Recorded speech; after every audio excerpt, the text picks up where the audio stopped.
Hey, welcome, ladies and gentlemen. Here we are at the Unfiltered Experience, Friday nights every week, every week, Friday p.m., 5 p.m., 8 p.m. Eastern Standard Time. And we are here with a magnificent show today. And I'm Christopher Rausch, and this is my beautiful host, Scott Goyette. What's up, brother? How you doing this evening, this week? Just an amazing week. I've been, that I've been saying for the last 3 days, I'm going to get my iPhone 12 activated to get on Clubhouse. And I keep looking at the thing. It's scaring me. It's just scary. So tonight, after the show, I promise I'm going to get that activated for the third time this week. And I'm going to make that happen. I promise. You have to, dude. Clubhouse is off the hook. Truth be told, I was just on there. I got in the room with Forbes Riley and Tony Rodriguez and a couple other people this morning about 8 o'clock when I got on the life cycle. And I was sitting there, and I usually jump into the room just to listen to the people they have in the room. And then Forbes made me a moderator, and then we were helping a bunch of people, and it just kept going on and on and on. And she was just like, "Oh, I'm going to end the room. I'm going to end the room." And then, like, in 4 hours, we've been going for 4 hours, and the people just kept coming in the room. They kept pouring their hearts. We kept pouring into them and helping them and really lifting them up. And then Tony had to go do something, and then Forbes had to go do something, and then so it was me and a couple other moderators, and then they had to go do something, and it was literally just me. It was me and a couple other people, and we just kept pouring into people, and I was juggling things and taking care of that. But man, I literally think I got like 60 people followed me today just based on that one room and that one conversation that we had. So you got to get there, man. It's crazy, the brilliance that are in these rooms and what they're pouring into people. It restores my faith in humanity. So let's get that. I'm excited. I'm excited. I think the most beautiful thing from it is one of the things that I'm always looking to do is when I'm at the gym, I'm listening to podcasts or I'm listening to books, audiobooks. I think it'll be fun now because I can do fully interactive discussions while I'm on a stair climber or whatever. So I see this being this thing that, because I'm a big juggler. I love doing so many things at once. This could be, I'm going to be 50, be in the best shape of my life, have more wisdom than ever, have more beautiful connections. And like you said, together we can restore, the faith in humanity, which brings us up to somebody that we're going to talk to tonight that's going to be amazing. Chris, why don't you tell us a little about this gentleman? Yeah. Before I talk about our awesome guest, I just want to throw a shout out to the person that put this together for us and introduced us to Jimmy. Patricia, thank you so much, Patricia Geigich. We love you, we appreciate you, we applaud you, we adore you for connecting us with Jimmy. Jimmy is just a fascinating, just a loving human being. Aside from what he's been through in his life, it's just a tremendous. So we encourage you guys, as always, please engage with us with your comments, engage with us with your questions, for myself, for Scott, for Jimmy, of course, please. This is an open conversation, and Jimmy is providing his time with us and sharing his story and his journey, because his ultimate goal is to raise awareness for what occurred with him, and being able to fight that injustice in every aspect of our lives. And that's something that Scott and I are very passionate about, as you know, with everything we did last year with Black Lives Matter and the protests and raising awareness and having those conversations. We want to continue having those conversations, so we're pleased to have Jimmy with us tonight.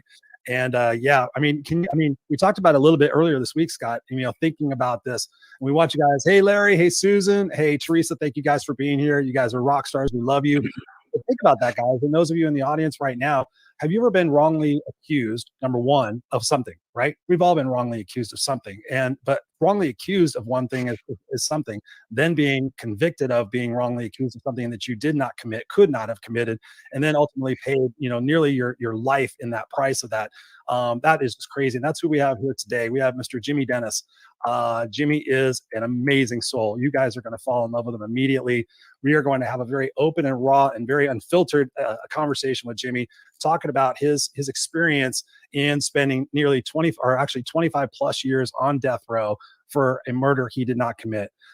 Jimmy is an absolute amazing soul. I had the privilege of talking with him a couple of weeks ago over the phone, and just a beautiful heart. And he has such wisdom and such messages and such music that we're going to be talking about as well. Jimmy is a musician. He has beautiful music. We're going to be talking about the lyrics and the inspiration for those songs.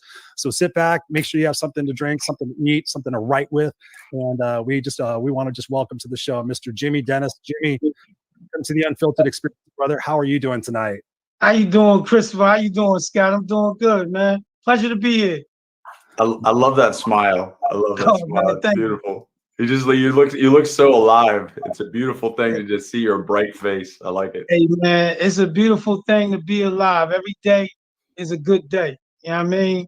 Even through the turmoil, you gotta take a little positive out of a bad day, you know? Absolutely. With you. And we just want to recognize. So this is so Jay's in the house. Jay's saying, "Hey, what's up, guys? What's up, How you Jay?" doing, Jay? Angel saying, "Hey, hey, hey." What's going on, Angel? Teresa saying, Risa? "Can't wait to hear this story." Yes, absolutely. Larry Schneider, rock stars. We call them Jim. We call our family. We call them the Unfiltered crew. Because Okay. we don't believe in having followers. We don't believe in having, all that other stuff. We're like, this is our crew. This is Right, our right. people. And what we do here, Jimmy, is we just create a safe space for us to all just talk about what most people don't talk about. We talk about the rawness, the vulnerability, the pain, the despair, but also more importantly, what it is that we do to get out of those things. So we're just excited to have you here. And of course, Patricia here in the house. Patricia's the one that put the connection together. Thank you, Patricia. We love Hey, you. We love Patricia, you. We what's love you. going on, Larry? Patricia, I see y'all. Yes. We got Danielle in the house. What's up, Danielle? Thank you so much for being here. Yeah, we got Emily Auckland. What's up, y'all? From Texas. Emily is an awesome soul. So, Jimmy, we're going to be surrounded by some beautiful people tonight. But without any further hesitation, let's just drop into this conversation and just tell a little bit about your story prior to the situation that happened that we're going to be delving into. But tell us a little about Jimmy and what makes you so unique. You want to talk about, when I, before all of this? Yeah, before. Talk to us about who Jimmy was and Jimmy is. Jimmy Dennis was a son, a brother, a friend. I was a father. I had a 3.5-year-old daughter, my oldest daughter. I had a child on the way that was born subsequently 1 week after I was stolen away. I was a singer, songwriter, musician. I had a group in Philadelphia by the name of Sensation with Mark Allen, James Newt Smith, and Willis Meredith. And at the time, it was, we had interest from record executives, labels, so on and so forth. We were one of the hottest groups in Philadelphia. And we had a lot of interest. And for me, at the tender age of 21, if you would have met me back then, you would have said, this dude is happy-go-lucky. He's always positive. He knows where he's going in life. And you would have said, he's going to make it, right? And, the quote, the chairman of the board, Frank Sinatra, at that time, with everything going right in my life, I felt like I had the world on a string, and then suddenly life just took this dramatic shift, and the nightmare began. Wow. What was it? Somebody Patricia says, "Are you recording? Is that for Jimmy recording? We're recording this, of course, but is Jimmy recording? Absolutely. Jimmy's recording. We're going to be hearing Jimmy's music. Absolutely. Yeah. As soon as I leave here, I'm going right in the studio again. We got music out right now. Yeah. And it's beautiful, beautiful music. So we're going to be sharing that with you. So, Jimmy, in that celebration of what your life was up until that point, what type of kid were you? I mean, as a young kid, what type of kid were you? I love music. From the time I can remember, I was just a happy kid. I loved all my friends and family. Loved the neighborhood I grew up in, Abbotsford Project, North Philadelphia. The one thing about growing up in Abbotsford, North Philadelphia, it's the roughest part of the city, but it's the best part of the city too. And I wouldn't trade where I come from and where I grew up at for anything in the world, because the community of people up there are all good people, beautiful people. And I was just a happy kid, and I love music. And I would follow my dad around because my dad was a musician. My aunt was a musician. So my lineage is in music. My dad played for a lot of famous people. My aunt played and sung on a lot of famous records for Chubby Checker, Bobby Rydell, Dee Dee Sharp, a Philadelphia International. My dad played with, was sitting with Harold Melvin and the Blue Notes and played for a number of churches, famous choirs, so on and so forth. So I would sit on the organ with my dad, like I was his shadow when he was playing in church or doing a gig. I was right by his side, just soaking it all in, because this is what I wanted. And at some point in time, I started playing the drums one day after church, and everybody, rushed out, and they was like, get off the drum, get off the drum. And then somebody said, no, he's actually playing what the drummer tried to play. And from there, my dad just wanted to see what I was going to do, so he got me a drum set. And then I never looked back from there. Then it was a drum set, it was a piano, and then I got my own group. And childhood friend of mine, good friend of mine to this day, named Shannon Wright, entered me into a talent show. And then I never looked back. And that's when I started singing, yeah. Damn, that is crazy. That is crazy. We got Darlene says, hey, I'm driving but listening. Jay says, Hi, girl, Darlene. great, know them What up, all. Jay? Absolutely. And then Craig says, bless you, Jimmy. Bless you, Jimmy. Thank you, Craig. Before we get into the deep part of it, had you been in any trouble as a kid up until the point we're going to be talking about? Had you been in problems with the law or in school or anything like that? No. I never had a significant criminal history at all. If you go back and look, you'll see I never had a significant criminal history. I had never been locked up before. As if growing up in North Philly, you get stopped by the police, so on and so forth. So, I got stopped by the police before, and it's a bad police department in my neighborhood around, the 35th and the 39th district, and these were dirty cops. So at that point in time, a lot of us in the neighborhood have been stopped and arrested, but nothing serious to the point that would warrant anything for me to be a suspect or anything in any type of wrongdoing, or whatever. You know what I mean? 100%. Yeah. You gonna ask a question? Yeah. No, you go ahead. I'm listening to him, and again, I grew up north of Boston, and so I'm hearing you loud and clear. Where, I don't want to go down this road and talk about this yet, but I feel you when you're saying there's different areas where there's different police who are reacting different ways, and some neighborhoods and whatever, you're concerned. Wait a minute, are they going to pull me over? And especially being a black male in some of those neighborhoods. Yeah. Listen, if we ever want to move the needle forward in this country, we have to. Sorry about that. That's my dog. He's excited. He's excited for the interview. He's like, we got to move the needle forward. We got to move the needle forward. Yeah.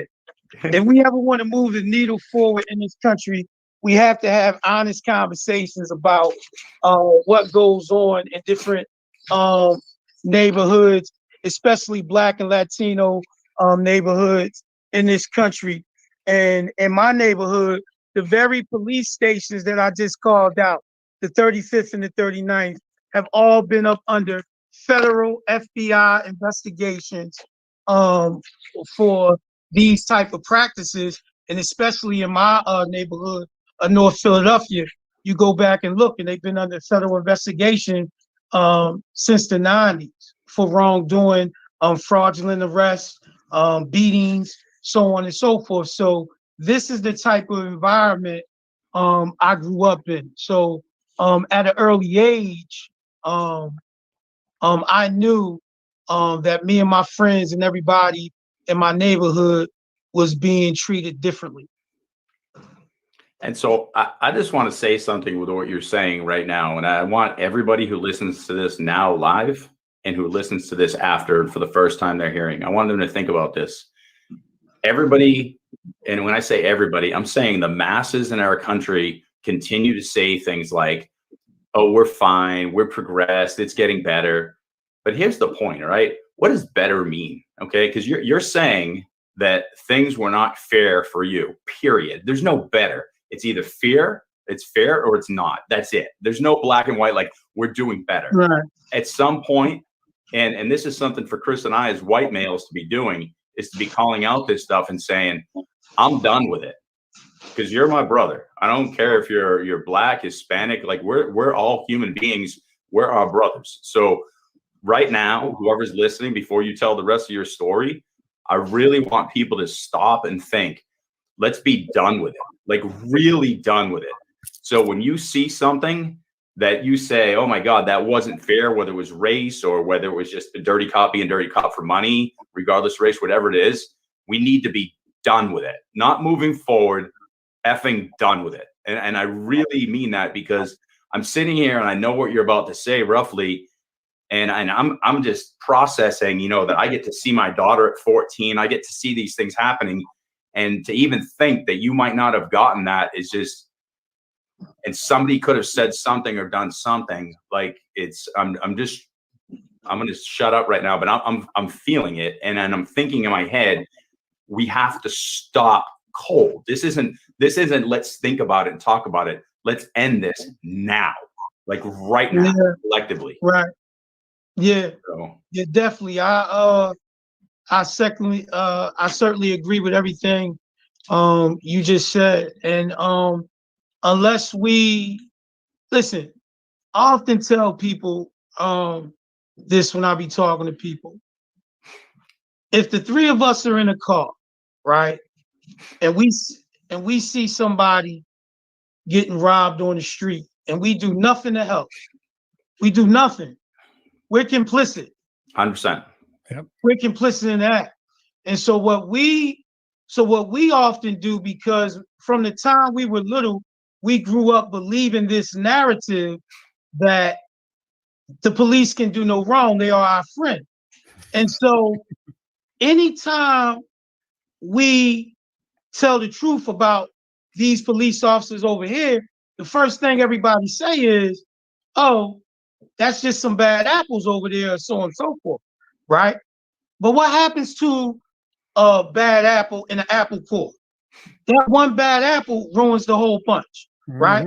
100%. So if we're having an honest conversation and we're being honest about every single thing that we seeing in this country, from innocent people coming home every single month, from the shootings, so on and so forth, you cannot rationalize in your mind and say that every single thing that you saw was fair and just, whether it's George Floyd, Breonna Taylor, myself, Michael Brown, Tamir Rice, so on and so forth, right?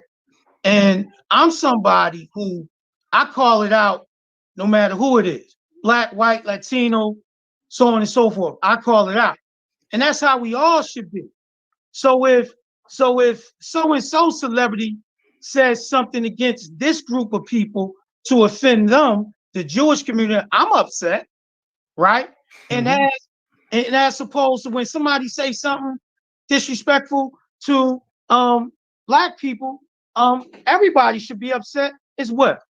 This is the only way that we can truly move the needle forward and have a real just society, to where we're all in society and we're progressing, instead of everybody trying to sweep everything up under the rug constantly. And I want to keep that theme the whole time we're talking for this 2 hours, because whoever's listening, and if they drop it in every point, at any point, I want them to walk away from this willing to put their neck out and take a chance. You took a 25-year penalty in life from some BS, which we're about to talk about. And honestly, I mean, I was talking to Chris earlier, and I was talking about a silly incident where I was driving next to a car, and I was speeding, and I pulled behind that car, and I thought the cop was pulling me over. And guess what? I pulled over, and he pulled the car over. Guess what was the difference between me and that car? Black driver. And I'm going way faster. You know what I did? I kept going, and I kept saying, oh, I'm glad I didn't get it. And, you know, I'm glad I didn't get caught. But then I'm thinking about it the whole time. Could I have done something? What do I do now? Should I have stopped? Should I have said it was me? Like I'm not even sure what the right answer is there. I'm really not. But at some point, maybe we do stop. Maybe we do say, hey, hold on a second. Time out. This is bullshit. This was me. Or maybe we call the police station later and tell them what happened. Or maybe we go to a news station. But at some point, We all got to stick our necks out. It doesn't mean that, we've got to do something gigantic, but if every single one of us did something little and saw the change starting right now, not later, not we're almost there, right now, that's what it's going to take. And so if this message has to start here and go to other shows and whatever, we need to continue to say this and take action on it and do it. Right. Absolutely. Amen. Yeah. Scott. Amen. Yeah. Amen. We got Robert in the house. We got Colleen's in the house saying hello, beautiful people. Hey, again, how you doing? For those of you guys just joining us, we're here talking with Jimmy Dennis. We're going to be diving right into a story right now, but please, we ask that you share this just based on what you've heard alone from Scott, myself, and Jimmy so far. We've been doing this for 20 minutes already. We haven't even gotten into the nuggets. Please share this out if you feel that this is an important message for people to listen, to really listen and digest and become a part of the solution rather than just being a standby, a passerby. We definitely want to make sure that's happening. Jimmy, so talk to us about that morning, like the morning of when everything went down. How did the day start off with? Walk us through that day. Walk us through that process of up until the point where you were, where everything just shifted. So you mean the point where they arrested me? Yes. Where it all started. Well, I was arrested on November 20th, about November 23rd, 1991. Oddly enough, every single thing that every person listening would say that an innocent person is supposed to do, I did. When I heard my name in any type kind of rumors of foolishness and ridiculousness, I went down to the police station. I asked them, did they want to speak to me? I signed in. To this day, they don't dispute it because we have the log where I signed in, asked them, did they want to speak to me? And they did not. I waited for hours and then I left. Me and my dad and my family left. And what was the I don't want to interrupt you, but what was the foolishness? Back up a little bit. Talk to us about what the foolishness was that led you to go to the police station. So I heard rumors that the police was going around questioning people and that my name came up, so on and so forth, involved in a murder of a young lady for a pair of gold earrings. And as soon as I heard that, I said, well, this is ridiculous. Let me go down to the police station and see if they want to talk to me, because apparently they had said something to people I know or whatever. And then they got back to me, and then my family and I went down to the police station to see if they wanted to speak to me. A month later, they came and arrested me and stole my life away. And oddly enough, the night before, I was in church talking to music producers and a promoter and a record label.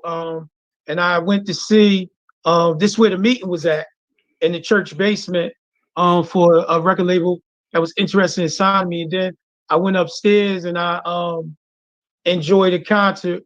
And that was my last night on the street. And then I went out with my childhood friend, Gwen Jackson, and Daryl Cooper and some other people, because we were celebrating what was about to happen with me and what was happening with my childhood friend, Gwen Jackson, who I'll talk about a little later on, because, but that was my last night on the street. And then I'm at my dad's apartment, and then the doors being basically broke down. They come in with guns. I'm going to use some language, so you can. Please excuse me. Go for it. Yeah, please excuse me, women, but they told me shut the fuck up. Guns were drawn all in my face. They wouldn't let me get dressed, and then they put me in a paddy wagon. They took me for a bumpy ride in the dark and back of the van. And that's what was going on. And then I got down to the police station and the nightmare began. Yeah. So what were they trying to do in the police van? Were they just trying to just mess with you, or were they trying to get you to already admit, or they were just being assholes? Oh, they was just being assholes. They rough you up a little bit, throw you in the dark van, and then you go for what they call the bumpy ride. You know what I mean? Where you handcuffed, but you're not sealed in to a chair or anything, and you can literally break your neck back there, whatever, in that paddy wagon. But that's exactly what happened. And then all that's a part of the, you know, to break you down stage when they get you in the room, and then various police officers come in the room, and then they start saying the most awful things to you, and you're sitting there telling the truth, and they really don't want to hear it. What were some of those awful things? And what did they tell you what you were being apprehended for? Did they tell you point blank you're being apprehended for the attempted or the murder of? No, they didn't tell me that until I got down to the police station, and then that's when everything started. Yeah. So So- I mean, so talk to us about that process. I mean, were you allowed? I mean, when you were told that you were being booked for murder, what was your immediate response? I mean, obviously I could assume, but walk us through that process of being like, what? Well, I was shocked. I was shocked and not understanding and knowing the criminal justice system. Because I had never been locked up before. I figured, and I thought that once I told them the truth and answered all their questions, that they would let me go. I didn't have a lawyer because I didn't need a lawyer. I was telling the truth. And so when I was telling the truth, what they did was these police officers who are corrupt by the name of Santiago and Deskrimsky, we're saying names all night long. Okay? Yeah, baby. I want to be clear to the audience. Love it. I don't do no filtering and no watering down. I tell you names, and I want y'all to know who these people are that are corrupt and evil, because what they did to me, they did to 29 other people in Philadelphia. They just put me on death row, and all those other people had life. So I got the worst of it. But Santiago and Deskrimsky and other detectives went about hiding the truth. From the moment I started telling the truth, they went about hiding the truth. As soon as they started talking to me, and after they talked to me, they ran out within the city and started covering up the truth and burying and hiding the truth. And all this of it, and every single thing that I say to you tonight and to your audience, you already know this. It's just a click away on your phone and on your computer, where you can look up every single thing that I'm telling you about has already been proven by 2 federal courts and a well-respected judge by the name of the Honorable Judge Anita Brody in the highest court in Pennsylvania, which is the 3rd Circuit Court. All of this has already been proven, what they did to me. Yes, I've actually went and looked at that research. It's absolutely mind-blowing. It's absolutely, it's gut-wrenching. It's not even mind-blowing. I mean, when Scott was talking about the emotions and just thinking about everything and thinking about your 3-year-old daughter and thinking about your future and everything else, what was the impact in your family? I mean, what was the immediate response? Because I know some of the particulars. What truth were they covering up? Because I happen to know that the suspect or the actual perpetrator didn't match your description. Is that true? Right. So a lot of times when you see articles on me, they don't give you the full details. So I'm glad that we could talk about it. So the perpetrators were said to be 6 foot tall, 200 pounds, and dark skin complexion. Now, dark skin complexion, for your audience that have an idea, is Wesley Snipes, the famous actor, and Miles Davis, the trumpet player. That's what they mean when they say dark skin, black complexion. Look at me. Okay. All right, now. You're caramel. Right. At the time, I'm 5'4". Okay. I'm 5'4". At the time of the arrest, I weighed a diminutive 125 pounds. So how do you get that to this? I don't know. That's ridiculous. Now, keep in mind, they also said that the crime took place in a matter of seconds, 1 second, 3 seconds, so on and so forth, right? And I'm sitting here before you, and you could go back through my website, Instagram, Jimmy Dennis pages. You'll see how you see how small I was back in the day. I could put up a picture. Everybody would tell you I was 125 pounds. They actually weighed me. They actually took my height in the courtroom. So, this is ridiculous. That alone, I should have never got arrested. Those facts alone. It's absolutely incredible. So, we've heard this, and I mean, I'm sure everybody's seen a Netflix show or read a book about somebody who's been wrongfully convicted. And I'm sure many people, who are going to watch this is the first time where they're really listening to this live interaction like this too. The thing that just drives me absolutely crazy is America's addiction for instant. And that's what I think this comes to, is everybody just wants to blame somebody for something. Like, nobody wants to have accountability. And so those cops are sitting there, and you hear this, and this isn't every cop, and this, and I do too, but cops have to call out cops. If you've got a cop who's literally just trying to fill quotas or close out cases, I mean, the Central Park 5, we saw the exact same thing where somebody's just trying to close out a case. It's unreal. It's literally like, I can't even fathom the disgusting nature of that. I can see lying. I can see a person lying to get ahead in sales. Okay, somebody loses a nickel. I can see human nature doing that, but I honestly can't look in my own heart and fathom doing something to hurt somebody to that level to justify a promotion, or to shut up somebody who's saying we need to find this person, just to shut the person up, because nobody wins.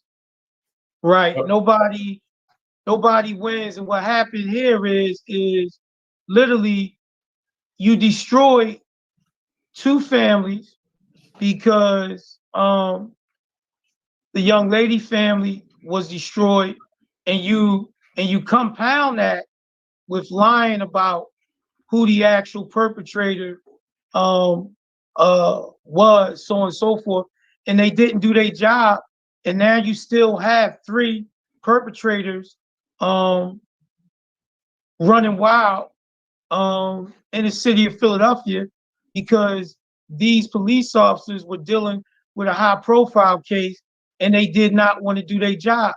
And this wasn't the first time that this happened. Like I said, y'all, your audience and y'all can look up a man by the name of Anthony Wright.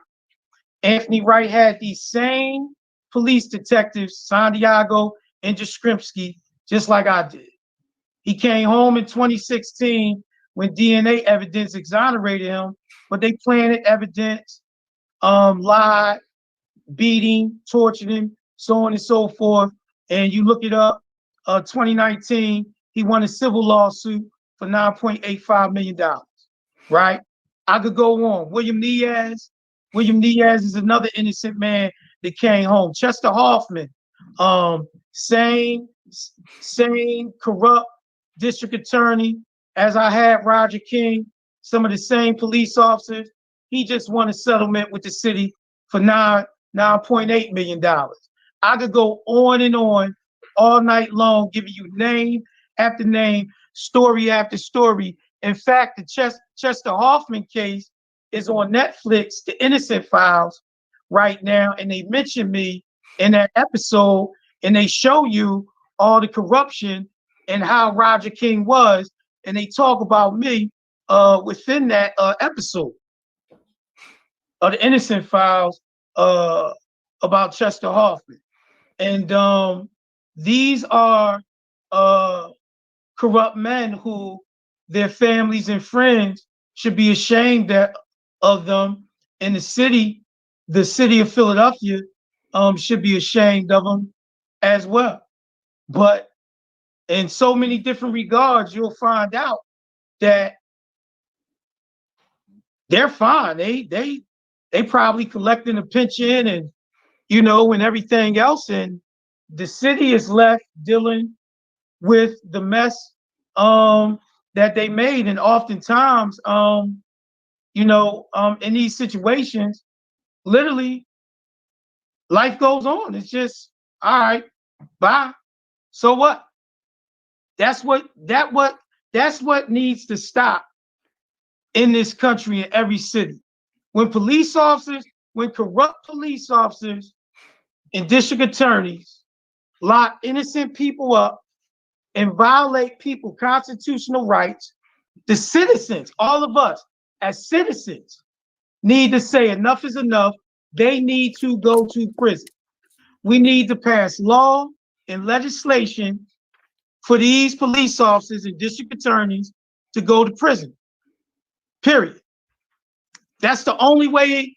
That's the only way you're not going to have another Jimmy Dennis coming out where my family is literally destroyed. Listen, when my dad found out that they were taking me to trial, he had a stroke.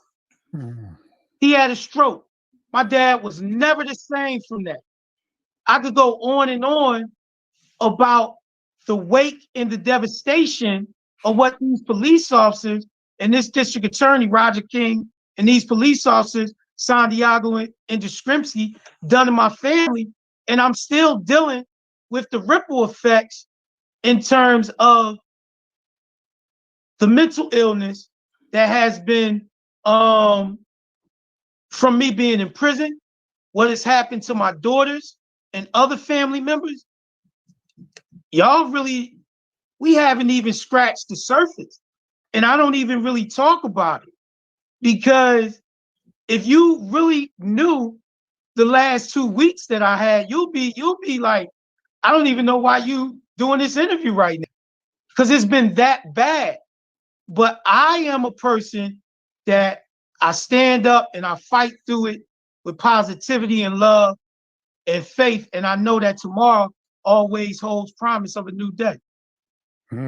Amen, brother. Amen. Thank you for sharing that. Thank you for sharing that. A couple of questions come to deep into mind. A lot of questions come deep into mind. So I'm just going to get into it. I was going to ask this question later. What became of the officers? The officers that you mentioned, Descrimpsky and the other one I totally forgot. Has anything happened to them? Were they penal? I mean, once upon their innocence was proven, has anything happened? Are they still police officers? I mean, no, they from my understanding, they both retired.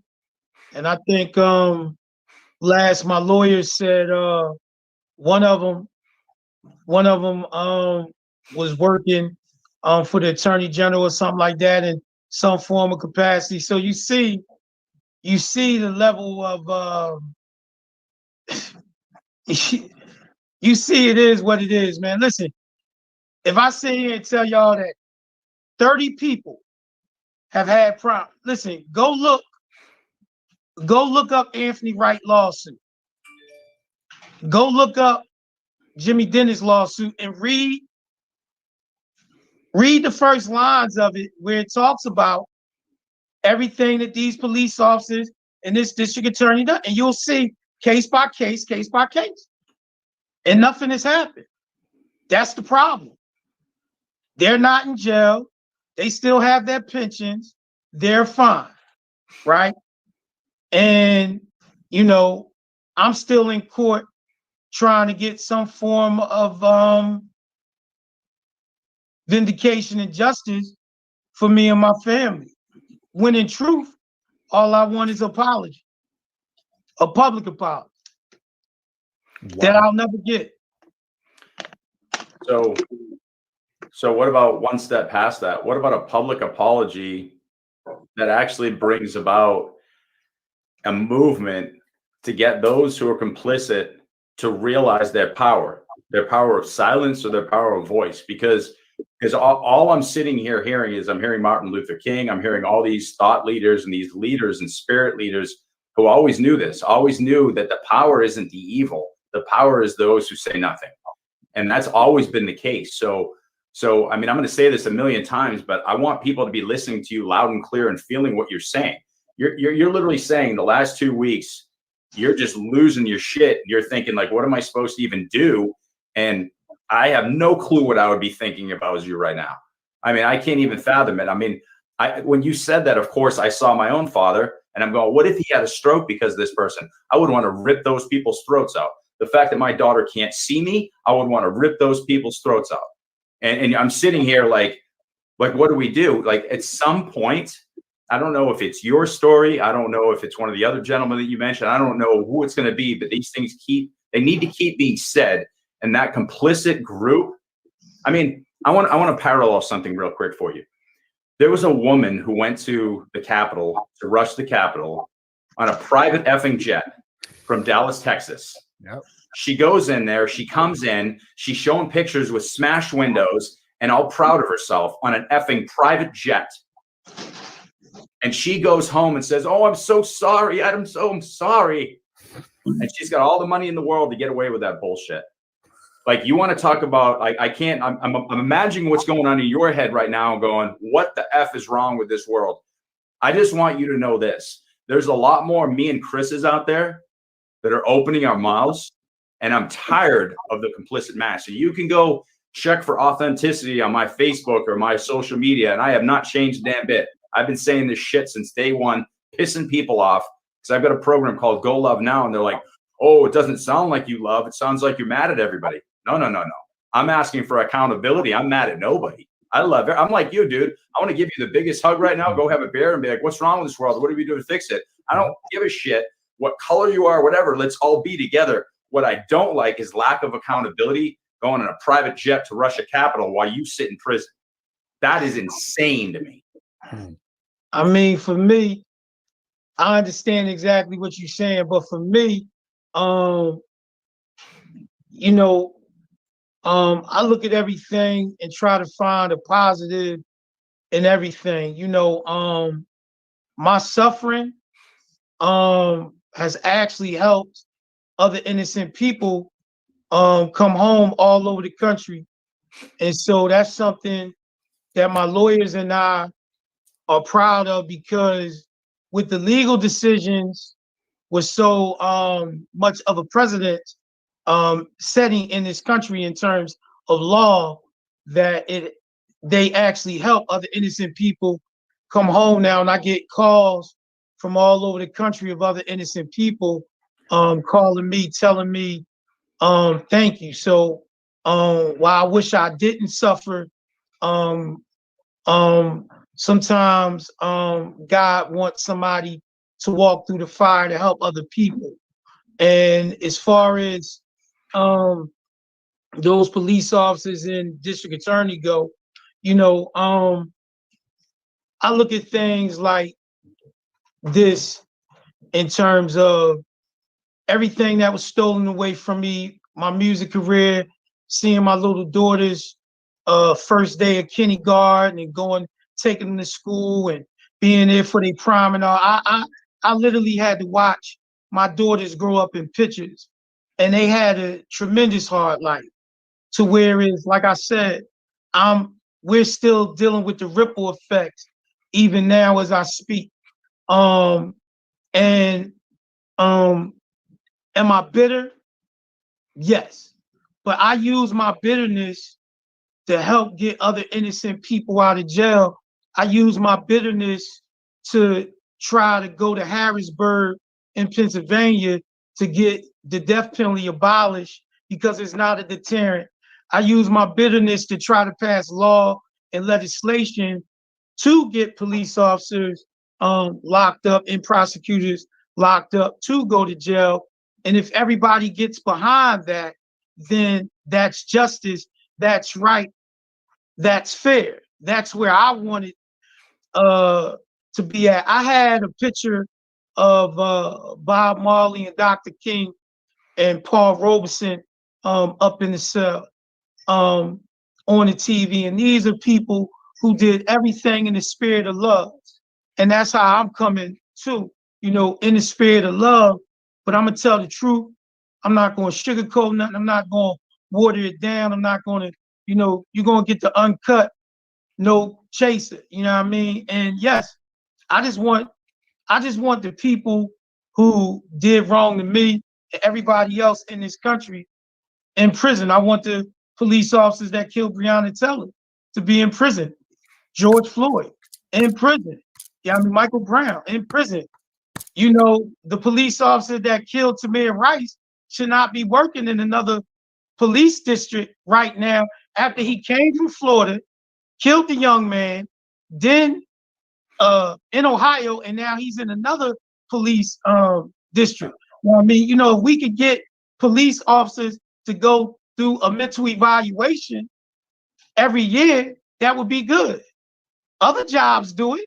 Mm-hmm. Can we get to that point? So I'm about trying to get to real solutions to make our lives better as a whole in this society so we can all have a fair and just society.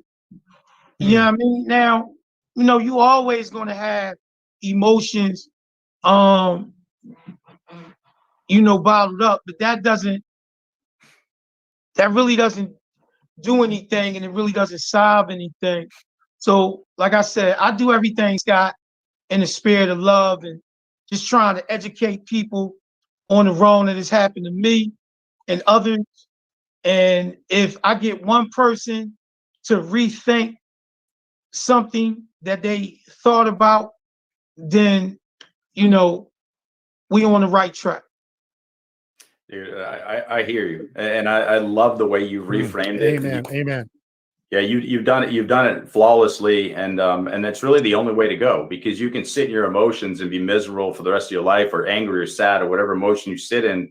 But you're using exactly what Chris and I preach about, is you're using those as stepping stones, or you're using them as catalysts to move you on. And so I hear it. You know, I'm sure there's a moment that one of those emotions is owning you for a minute, and then you take that and you say, nope, I'm stepping on this and I'm going even higher in service to make sure this stuff doesn't happen again. And it's beautiful to hear you say that, because I mean, I can't even imagine how difficult that must be.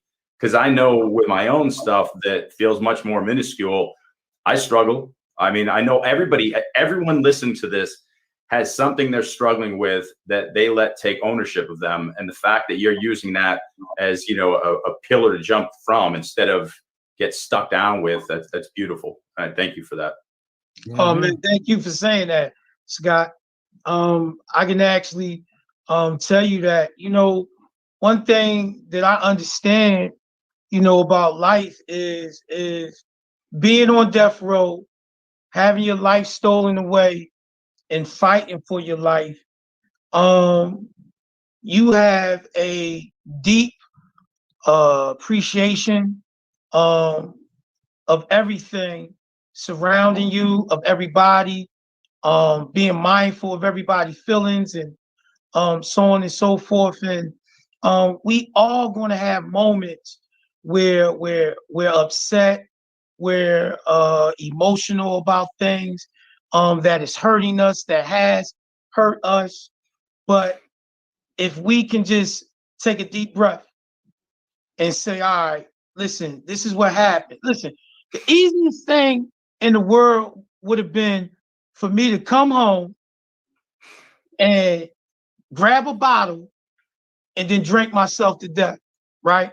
Or something like that, right? The life expectancy of all exonerees is 5 years. I'm telling you right now, that's not going to be me, right? I'm going to outlive that longer, right? Now, the reason why that is because of depression, you know what I mean? You know, people fall into different traps, right? And it's understandable because what we go through in prison is totally mind-blowing. Listen, prison for me, being on death row, is like every day, every hour, somebody had a gun to my head playing Russian roulette. That's what death row prison was like for me every single day, every single hour. Death loomed over me, right? No matter what. And what I wanted to do when I came home was, even though I'm suffering from PTSD, even though I'm suffering from panic and anxiety attacks and going through everything I'm going through, dealing with the ups and downs of family crises and stuff like that. And listen, man, the very day that you and I talk, right? I can even tell you that I'm in pain right now because I'm actually in pain right? And I'm gonna be completely honest with you.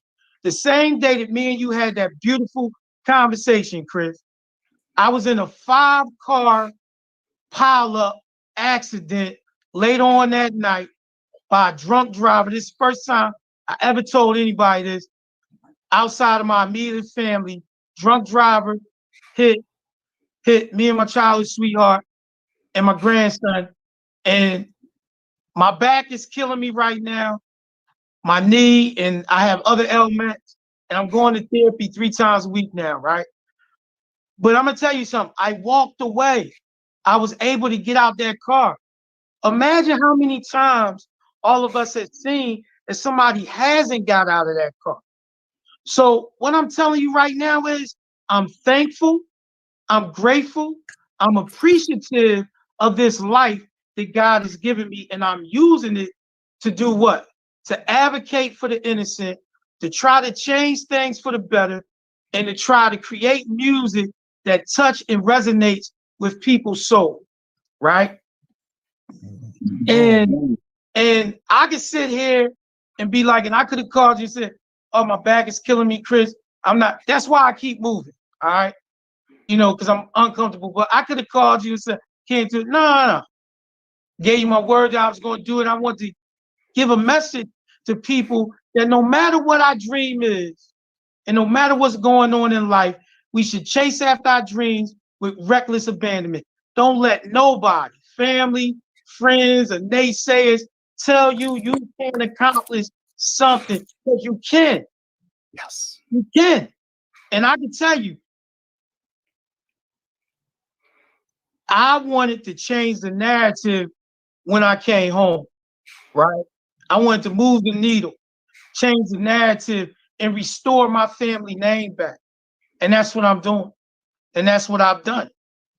When you look up Jimmy Dennis, it doesn't say convict or whatever. It says R&B singer, right?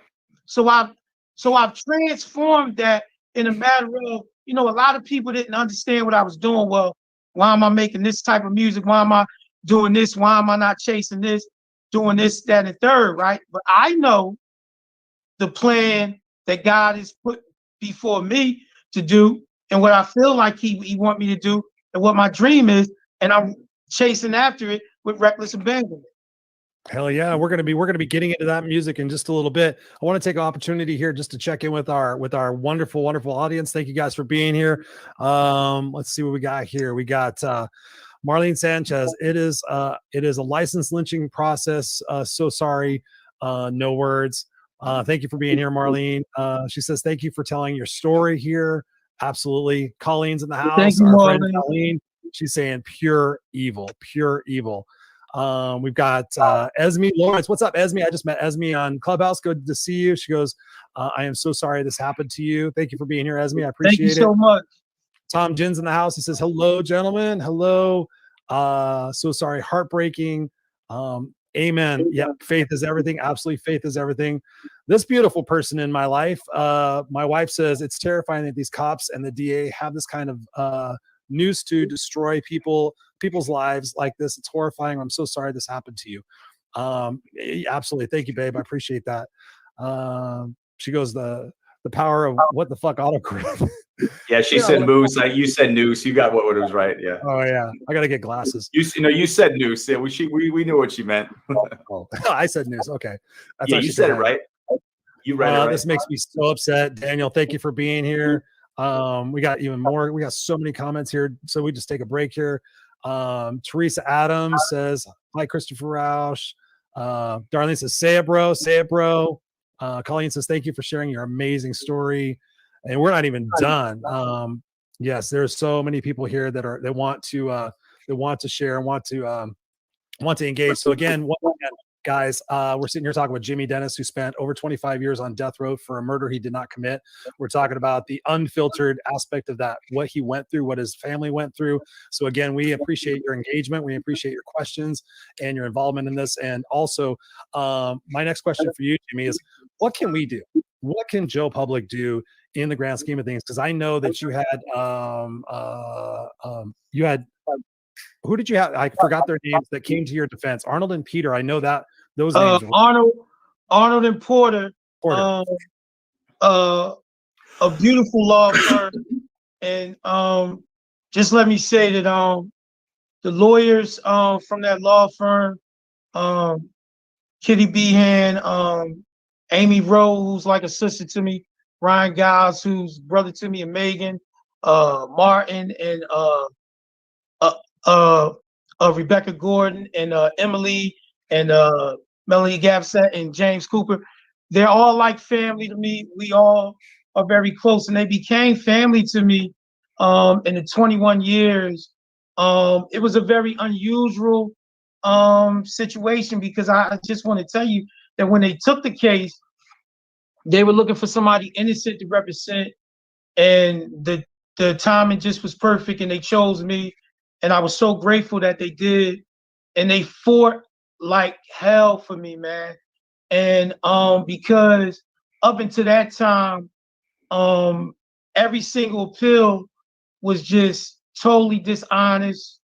It was I used to get letters from law professors all over the country, and they would just be like, your legal opinion was intellectually dishonest, because people knew I was innocent all along. And when they came to the state, they just did a wonderful job. And as far as what could be done now is there's a lot of things going on with me, but there are individuals that I'm trying to help who are in prison right now, such as Ralph Stokes and Abdul Hardy. And people can get involved with them and try to help bring those men home and speak out about their innocence, even something as simple as writing a letter. And just as far as helping me share my story, educating people, those are things that people could do for me. Me and you and Scott could talk later, and then you could share the links to Ralph Stokes and Abdul Hardy's address and their information, so people could write them and try to get involved to put positive pressure on the city of Philadelphia to release these innocent men, and to do right by them, and so on and so forth. So those are some of the things that people could do to get involved in any city that you in listening. Pay attention who's the DA. Pay attention to the city council races and the local races, because all that plays a part in who the judges is. Pay attention to who the judges are getting on the court and what their politics is. And even when we come up to our nationwide elections, you got to pay attention to the politics and the political landscape, because it all plays a part in whether an innocent person will get justice or not. Whether an innocent person will die. So I want to sit right there, because like you just said something that's massively crucial, and we saw it for the first time. We saw Stacey Abrams in Georgia, and we saw her go out and create a program of canvassing. She was going door to door with people saying, you have the power to vote, use it. And there, a lot of this was explained that, the individual power that you've been told you're powerless, especially with Black voters in Georgia, which can become nationwide. I mean, the power, the awakening of the collective to realize their individual power, not just the power of the vote, but the power of the ability for you to go out and research the candidate. Don't pick R, don't pick D. Who is this person? Like, who is that person? Because a lot of us will just, flick our vote for president or for governor or whatever, and that's all we know. We don't even know half the things that are coming up on the ballot, who it affects. And so to your point, one of the things, I've got a few Facebook friends who are judges, and I know their politics, and they're good people. But I know they're the anomaly in many ways in Texas. And so, to your point, one of the great things that just happened in our country, the great things is we saw a lot of friction, a lot of animosity, a lot of craziness, but a lot of people woke up and are realizing their power. So let's keep talking about some of the things that we can do. So first and foremost, let's talk, about how we can get some of those folks who are in prison out. Let's be more informed about judges, our vote mattering. What steps can we take to no longer be complicit? If it's something like seeing somebody get pulled over, let's come to a consensus. What can we do? Because someone's listening to that saying, okay, I saw, the white guy not get pulled over, the black guy pulled over. What do we do? Do we donate $50 to an organization that can make sure that doesn't happen again? Do we call the police? Do we go back? Let's come up with some stuff. Let's come up with action items so that none of this stuff happens again. Does that make sense?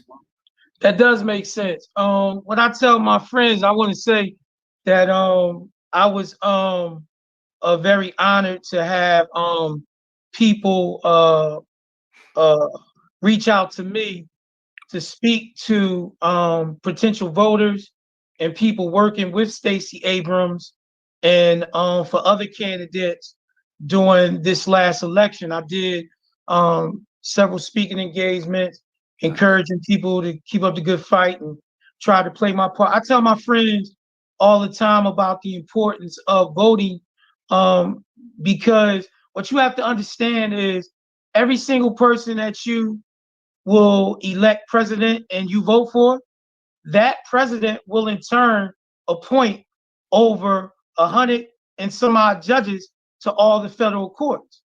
So the only reason that I'm talking to you is I got lucky and the right judges were appointed to those courts. But when you elect the wrong person, they're going to appoint judges that don't care about truth, right, or wrong. They're going to appoint judges that aren't going to follow the Constitution. That's going to make up their own rules and and so on and so forth. And I experienced that side of it too. And so who you vote for and understanding and knowing their politics from a local level to the national level is very, very important, and it's crucial, and it literally matters. It means the life of an innocent person, because you cannot even minimize that even a little bit. That is not a minute thing. It is actually one of the most important things we can do is educate ourselves, not listen to the news media, right? Don't get caught up listening to whoever you listening to, right? Okay? And if you do listen to the news media, take everybody in and then scrutinize what you see and what you hear, right? And then you decide, but study it. Read what their politics is so you can know, and then make a good conscious decision and then go from there. Yeah. That's a great point. We just had some people asking some questions. Yes, the truth will prevail. So true. Vote, do the research, vote for character. Kellen, what's up, Kellen? Another brilliant individual I met on Clubhouse recently. Thank you for being here. She says, I can't even imagine something like this happening. It scares me to know that this is even a possibility. Will you please provide a link or something to help us help you and others? So definitely we're going to be doing that. Yes, get out and vote, of course. And Kellen says, a very intelligent question. Where is the best source to get unbiased information on the officials we will be electing? That is such a great question, because in this day of age, for me personally, when I think about everything else, I'm like, how do I know what's true and what's not true? Because everybody's going to spin it in a certain way. Are there places, Jimmy, where we can actually find unbiased, truthful facts about the people we're electing into various offices? This is what I'm not going to do, right? I'm not going to co-sign one particular entity or the other, right? And I don't know. For me, I'll listen to everybody. I'm on CNN.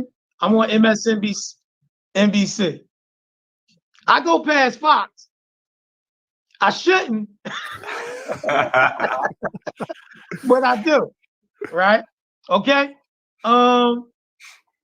And then I do a lot of reading and research on the internet from different publications, you know what I mean, all over the country. And I read but I also watch C-SPAN, C-SPAN 1 and C-SPAN 2. You can learn a lot from watching C-SPAN 1 and C-SPAN 2 when you see people actually on the floor of the House and the Senate voting on legislation. And listen, you can read the different bills coming down the pipe on the internet, by going on, the government websites and reading the different and I do all of that, you know what I mean, to form my opinions on a lot of different things. That's good. That's good. That's I want to capture this comment from Jake. Jay, he says, "Mr. Dennis, this is so upsetting. You dealt with such discombobulation in the politics of our today world." Well, that's another show altogether. How does it feel to be free and spread the love? I ask this because of the animosity you must feel. And that's a great point, Jay, because one of my questions to you is going to be, and this is something Scott and I are very, very passionate about in our coaching programs and the things we do just in natural life, is forgiveness. Forgiveness and empathy. Talk to us, because when I had that conversation with you, I did not know what to expect. We had traded a couple of messages on Instagram, and then we had that conversation. And as soon as I heard your voice, I'm like, wow, this soul spent 25 years of his life behind bars for I just want to cry, literally. I'm not being honest. And thinking about that, how has empathy and forgiveness played into your life in being able to heal yourself and also for your family to heal? So I think that's a great point, Jay. Thanks for the question, Jay. And I appreciate it. For me, I want you to understand what I went through in prison. Talk to us about a day in prison. You talked to us a little bit about that. I want to hear that because my this is role, a story of the humans. I was going to say this is like, I want to hear about that because here's the deal. Like, everybody watches their crime shows. Everybody watches their shows. And, we've watched the Central Park 5 and they're explaining their situations. But I know this. I know that when I'm like in timeout or something as a kid, or I'm punished for a week, I'm losing my mind. And I know that that's so finite. I know that the end is in sight and I'm going crazy. And so what does the human spirit do? Like you said, it's like Russian roulette, every hour. Like, how do you come to center? How do you ground yourself? Never mind these yoga techniques or breathing techniques or religion or whatever you chose. Man, I don't care what you choose. What do you do? What are you going through? Mm-hmm. So for me, you have to understand that my journey is unlike anybody else's journey, right? I had the guards trying to kill me and the prisoners trying to kill me in Philadelphia because it was a high profile case. So I have teeth in my mouth that have been knocked out. I lost 30% of my hearing for being jumped in prison. I had to defend myself. So my head was always on a swivel, right? Every day that I was in prison, my head was on a swivel, period, right? So every single prison I was in, this is what I went through with the guards and prisoners. So outside of trying to prove my innocence, I have to defend myself and keep myself to be able to be here. A lot of scars, a lot of bruises. So dealing with that takes emotional toll on you. Dealing with your family, going through the ups and downs that they dealing with, and your dad being sick and your mom being sick, that's a whole nother animal. Then once you are on death row and you still dealing with all that, and I was dealing with that for almost the entirety of my bid until people, started to realize this dude is innocent. And then it quieted down, but you're still dealing with people still don't like you. People still have opinion of you, and you're in a box. So imagine being in a small bathroom and not being able to leave when you want, and then a light staying on 24 hours a day. Well, that's sleep deprivation. That messes with your mental, that messes with your eyes, that messes with everything, right? And so you have to deal with racist guards, prejudiced guards. You have to deal with prisoners that have multiple personalities. You got to deal with serial killers over here, so on and so forth. And you got to deal with a bunch of craziness constantly. Sometimes you can know what type of day it was just by knowing what guards were working that day or how this person felt. And people killed themselves in those circumstances because it's inhumane for a human being to be locked down 24 hours a day and then only probably get 2 hours of leisure, and you walk right into what I would say a dog kennel, right? Which is another cage. If you go to the library, you go to another cage. You have a phone call for 10 minutes. Then you got to go on a hunger strike or fight just to get extra 5-minute phone call for maybe twice a month. And then right before I left, you get 3 phone calls a month 3 phone calls a week for 15 minutes. I cannot talk to my mother and my daughters for 15 minutes and trying to be the best father I could be. And you got Ray trying to raise 2 little girls from death row, but I did the best I could. Right? Then you go to the shower Monday, Wednesday, and Friday. If you can remember what a phone booth was with this shower, you can't even turn around in it, and you locked into it. You're locked into it, and you got 10 minutes. And the trays are filthy. The trays are literally filthy with racial epithets and predator stuff against people on death row and just a lot of hate speech whatsoever. And permanent marker and ink. And then you're looking at the breakfast meal on the night tray because the trays ain't clean. And they won't give you plastic inserts. And the prison is dirty. This was my world for 25.5 years in every single prison. And how I got through it is with faith and prayer. Listen, from the very moments that I was stolen away, I started writing organizations and people to help me. Anybody that I thought, NAACP, whoever. I wrote everybody. I wrote the Reverend James McCloskey from Centrinian Ministries was the first letter I wrote. And then I realized that I was told that this guy had a long waiting list. I couldn't wait because by the time he get to me, I don't know if I'm gonna be alive or dead or not. So at any rate, I went on the internet. I knew I had to do something. Excuse me for a minute. And everybody on the internet, when the internet came about around 1998, they had these pen pal websites. I ain't want no pen pals. I ain't care about no pen pals. I needed help. So instead of going up there, doing that, I wrote about my innocence, and immediately people responded from all over the world. I met 2 beautiful souls by the name of Tracy and Dave Parkinson from Canada. They in turn wrote me a letter, and then I sent them back a 26, 28-page letter that they still have to this day about my innocence. I sent them all the documents because I never wanted anybody to take my word on face value. Read the documentation, and then you will come away and walk away with the same conclusion. James A. Dennis was wrongfully convicted, period. And so once they got everything, it just grew. Germany, Netherlands, Australia, Chicago, New York, Philly, da-da-da-da. And I had these songs play in my head every day from the moment I was stolen away. The playlist. Let's talk about that playlist. I still have it written down, brother. I absolutely love it. Let's get into that. And so from the moment they put me in a cell, everybody was trying to kill me from the moment I was in the receiving room.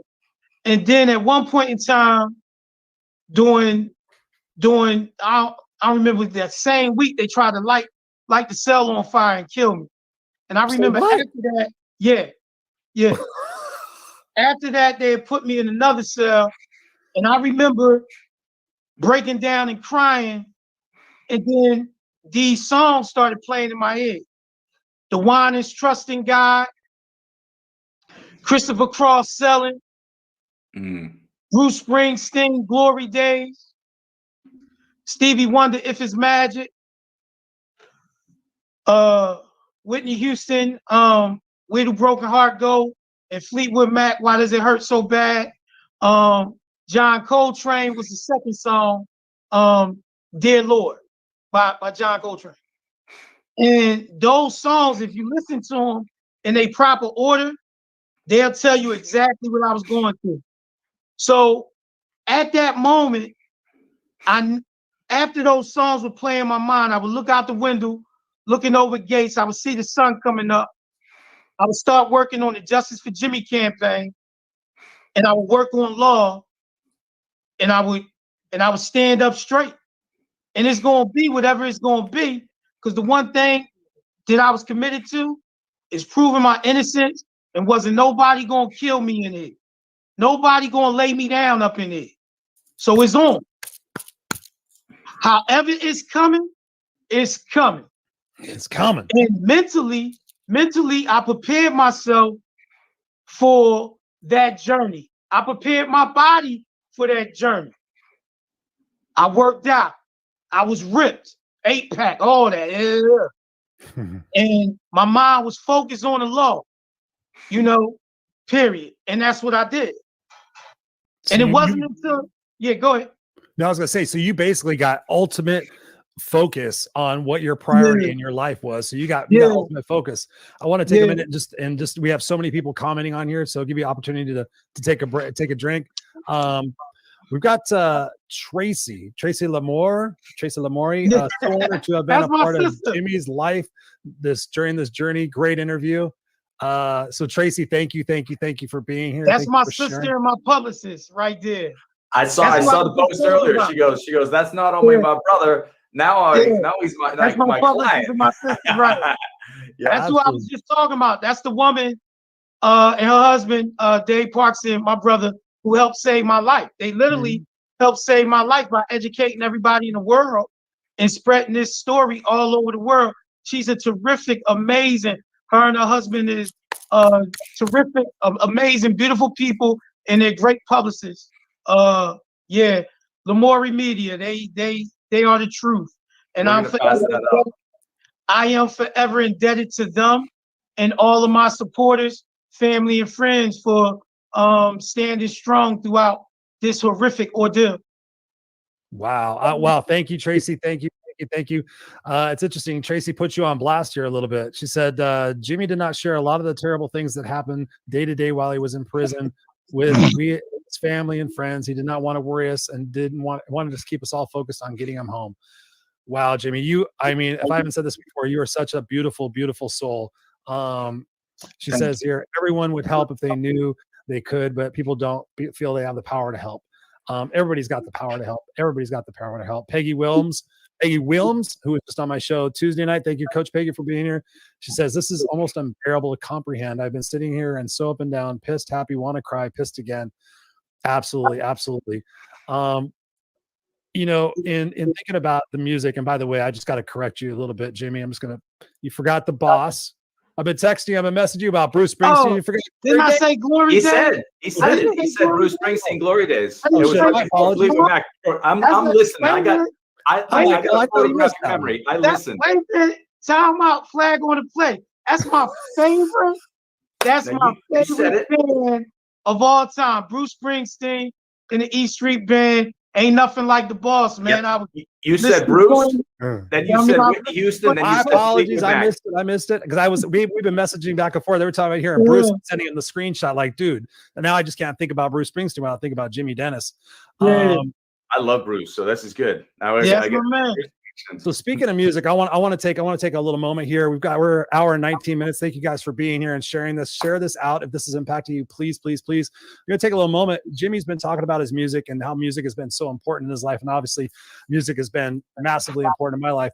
So, Jimmy, I want to play this song with your permission. I want to play Tears This Year. I want to play this song a little bit. I'm not gonna probably not play the whole thing in interest of time, But I want to go through this a little bit, and I want you to talk about the lyrics in the song and what it means. And I want to share the music with everybody out here, because we've been talking about a lot of heavy stuff.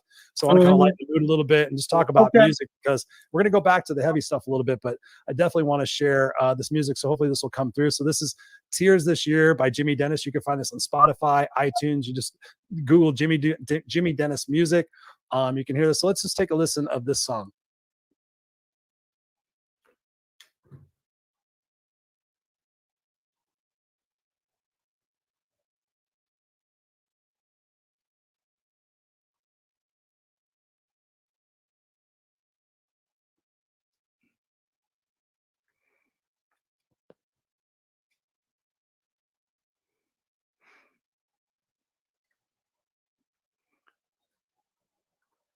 Is it coming, Chris? Oh, did you hear it? You can't hear it? No, I'm watching your head move, and I'm assuming you're playing it. I can't hear it. Oh, that's weird. Yeah, I figured that you were. I can't hear it either. Yeah, I was like, I'll keep waiting. I thought the audience was hearing it. I thought we were so. And I saw his head move, and I go, I think he's listening to something. That's weird, because you guys can always hear it. You can't hear it right now? Cannot hear it. No, I can't hear it either. Check your mute, like double check. But it's okay if the audience can hear it. That is. It should be playing. Yeah, triple check. I love technology. I'm sitting there like I'm all jamming into this, digging this. Yeah, I was looking at your face. I'm like, it looks like he's either listening to it or he's really prepping for it. Well, I wasn't sure. No, I was like, all right, hang on 1 second. You check I on the seen him nod, technology. Scott, so I thought he had it. What's crazy is it shows it's playing. Oh man, I'm like seriously upset. We'll get it. Well, you play with it. I'm gonna chat with Jimmy for a minute. You take care of some technology. Chat with Jimmy for a second. Me and Jimmy doing some chatting. So, Yeah. So I'm a Bruce guy. It was funny. That was a pretty diverse, group of bands. That was pretty awesome. Between Bruce, Whitney, you've got Fleetwood Mac. That was pretty solid. Like what made those songs pop into your head?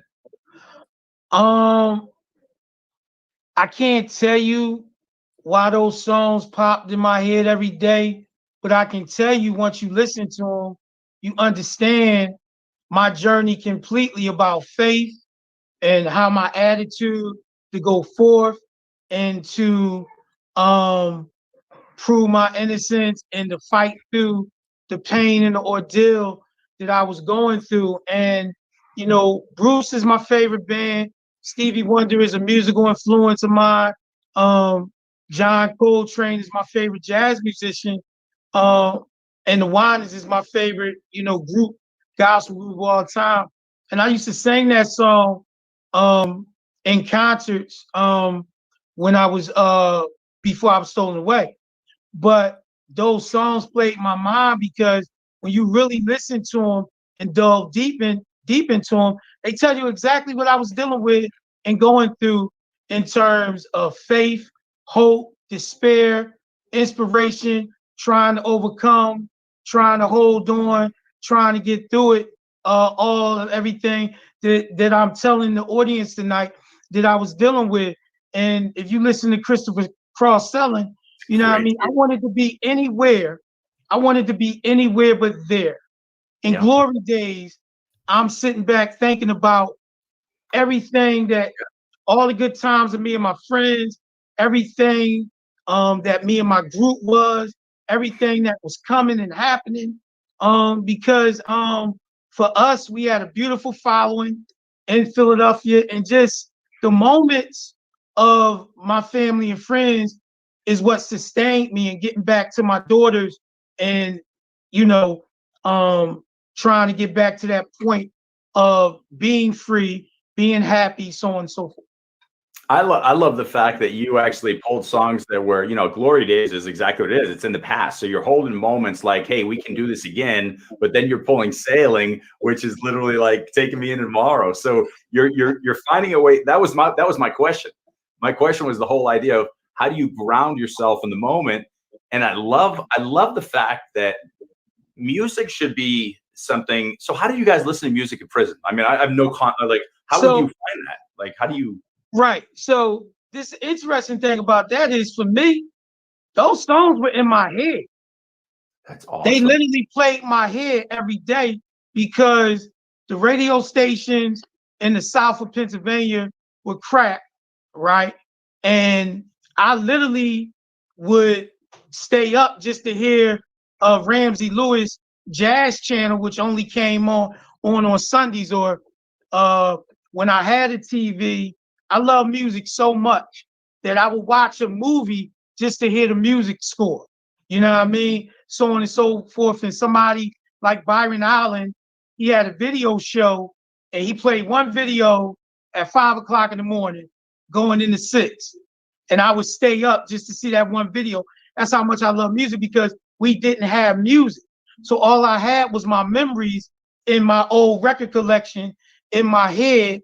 And every now and then you would get a channel, but they'd take it away, far as, prison goes, so on and so forth. So literally those songs were playing in my mind. Now, at the tail end of like 6-7 months before I came home, I was able to get a tablet, and my supporters purchased music, sent me money so I could purchase Songs in the Key of Life by Stevie Wonder, all the Whitney Houston music, all of the Boss music, and Nina Simone, and everybody I love. You can hear me blasting it early in the morning.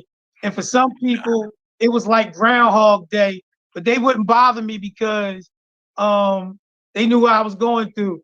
Even when I knew I was coming home, when I really knew that moment was approaching, I believed. I can remember blasting somebody else I love, Phil Collins, In the Air at Night. You seen the video, right? Did you see the video with those two? There was two kids in the inner city who heard it for the first time. You seen that? And they both go, "Damn!" Hey, listen, it's solid. Listen, as a kid, that was my expression too. Yes, all of us. We're like, right? That's deep.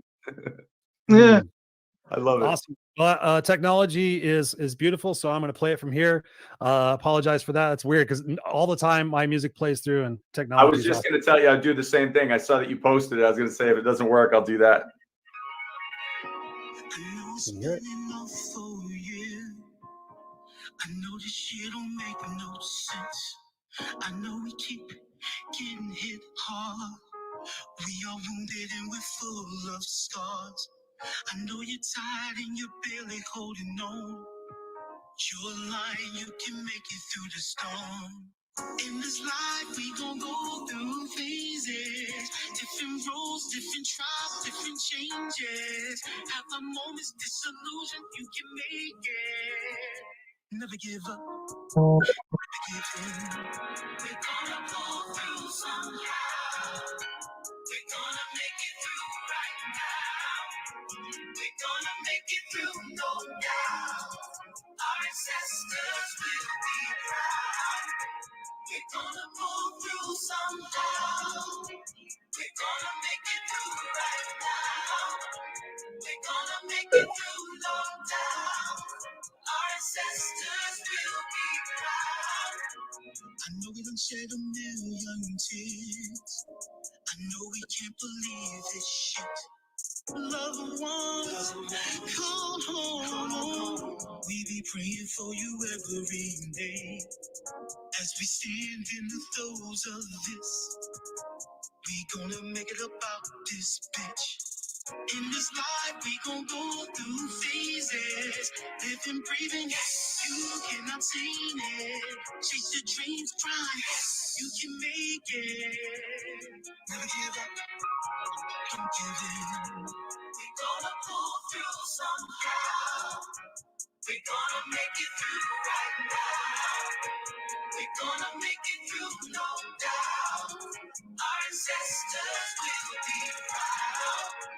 We gonna pull through somehow. We gonna make it through right now. We gonna make it through, no doubt. Just give it a few moments. So that's Tears This Year. Talk to us, Jimmy. Talk to us about the inspiration for those lyrics for that song. What a beautiful, beautiful, beautiful song. Thank you, man. We have messages coming in. Spectacular voice, #1 favorite. Jay is saying, great song, great message. Thank you, Jay. Lady Barbara Rausch saying, so good. Where can I buy his Thank music? you, Barbara. Thank Yes, you. absolutely. Peggy saying, beautiful, going Thank you, Peggy. to make it through, no doubt. I love it. I love it. I love it. So talk to us about that. Was that song you wrote before prison, while you were in prison? No. I wrote that last year.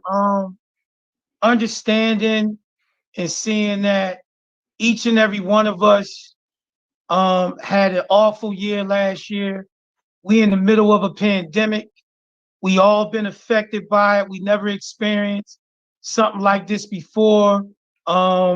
People are losing family members and loved ones each and every day. I've been touched by it, as I'm sure as people in your audience, and everybody's just trying to do their best. We have people that are hungry, unemployment rate sky high. We never been in anything like this in our lifetime. And I just wanted to offer each and every person around the world and in this country a beacon of hope to say, listen, we're going to get through this, because every single person in America and around the world, we are a resilient group of people. We are a beautiful race of people. And every single time that you think that you can't get through something, you actually can, right? And we are going to be better for this time that we're going through now. And I wanted to write an inspirational song. I wanted to write something that would speak to everybody, all religions, all faiths, all people, speak to everybody on the front line, from the nurses to the sanitation workers, so on and so forth, to everybody trying to provide and feed their families. We all going through it, but we all in it together. And if we could just be a little kind to one another and just love each other a little more. And I wanted to let everybody know, listen, this is the very time that all of us really need to take stock. Love your family a little bit more. Get closer to your family. Whatever your goals is, read about it, learn about it, take charge of it. Turn your living room into a workout center.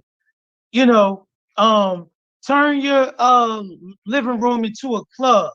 Be happy, be joyous, so on and so forth. So I wanted to offer that for people, because people are dealing with mental health illness behind it, suicide, depression, so on and so forth. So I wanted to speak to all that, and that's what the song is about. And because last year, for nothing, it was just a horrible year. With everything that everybody's seen, with everything that everybody lost, it was just a horrible year. You know what I mean? Period. And this year ain't starting off to be no better, but I'm telling you, we're going to get through it, and we're going to be better for it. Period.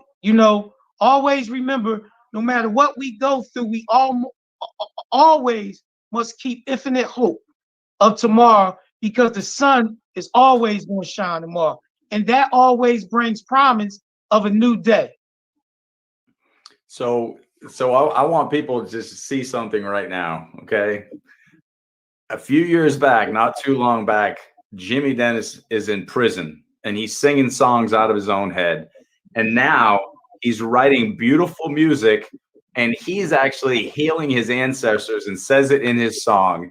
He's saying that my ancestors will be proud. And so here's a beautiful thing right now. Okay. We're all a product of our own DNA. So everything that's happened, your dad, your dad's dad, grandma, great grandma, all the suffering and everything they went through to get to this point, and including your suffering, you're literally taking ownership to say, look at me now. I'm healing us all from here and in the past and in the future.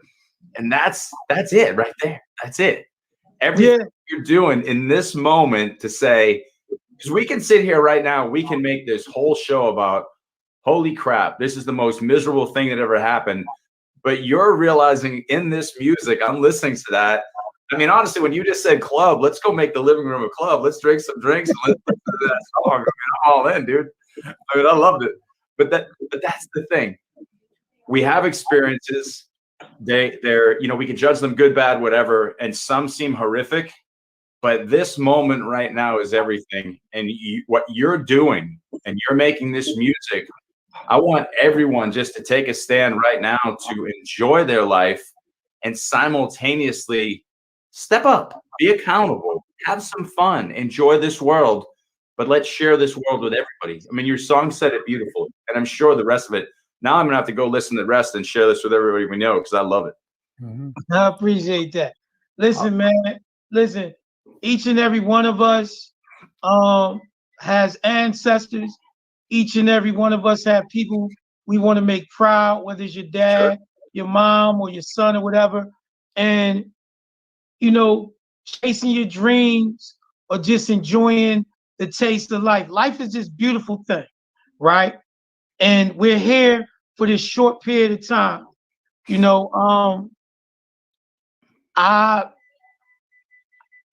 This morning I woke up to a devastating loss for a lot of people in my community and friends that I know, and a beautiful woman, beautiful light of a woman by the name of Coco Chanel. She lost her battle with cancer.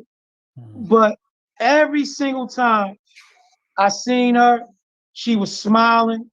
She was a beautiful light to everybody around her, right? And it's a sad day, you know what I mean? But I'm telling you, this woman radiated love all the time, you know what I mean?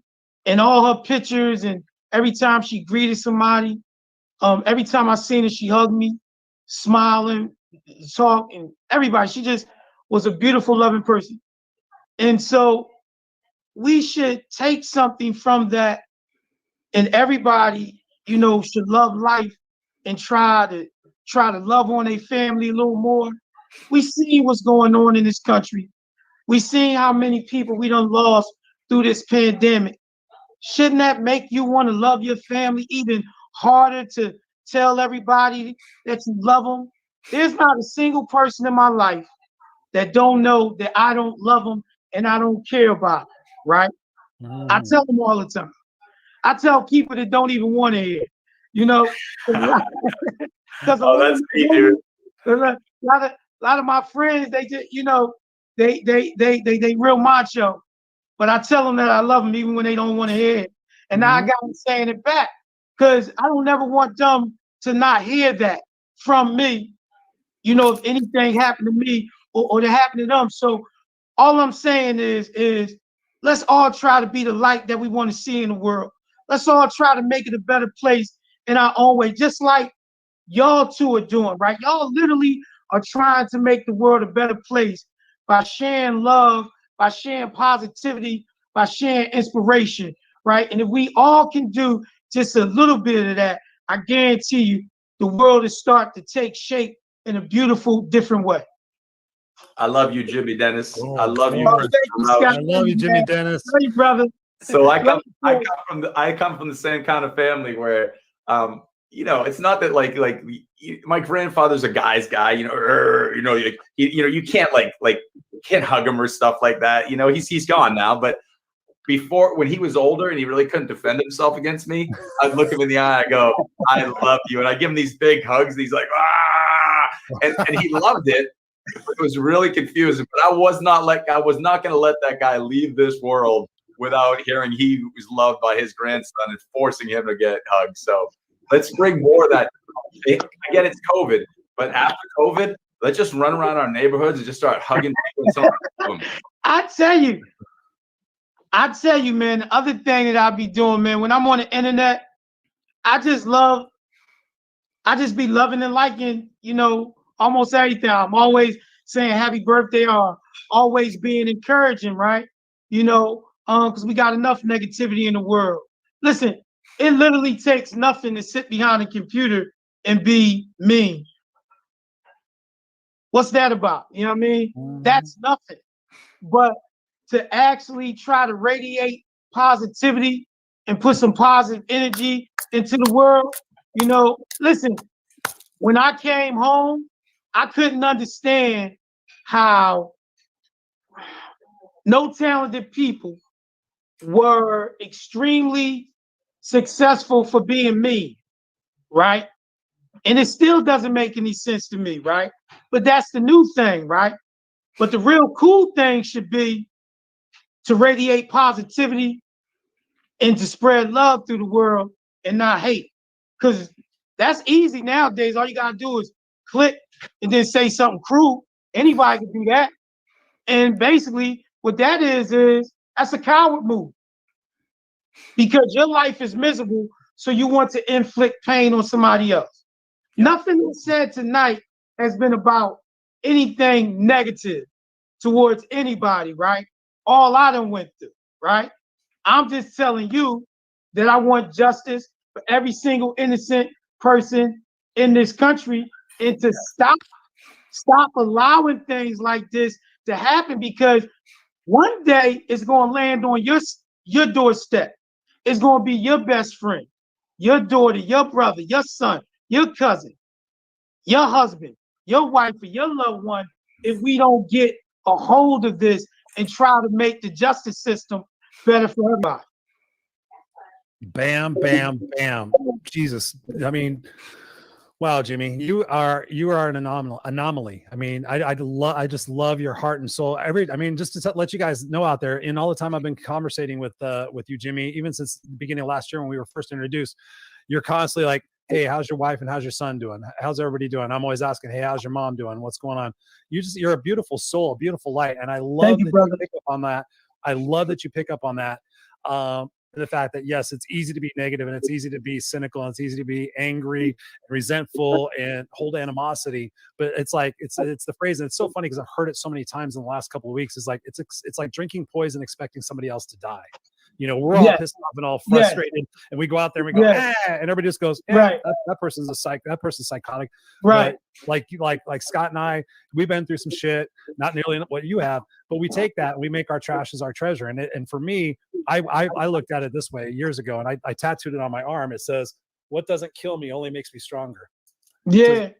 So using that message and using that light, I love that you bring that to everybody. I want to catch up on a couple of comments, then I have a question for you that's important as well. Esme says the sun will shine.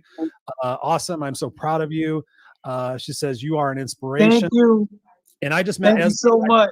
I think I just met Esme last night. I think it was last night on Clubhouse, and she has an amazing story. She was going through some stuff, and I invited her here to participate here in this conversation, just to show what the power of showing up and conversating. She didn't want to really come up on stage and talk.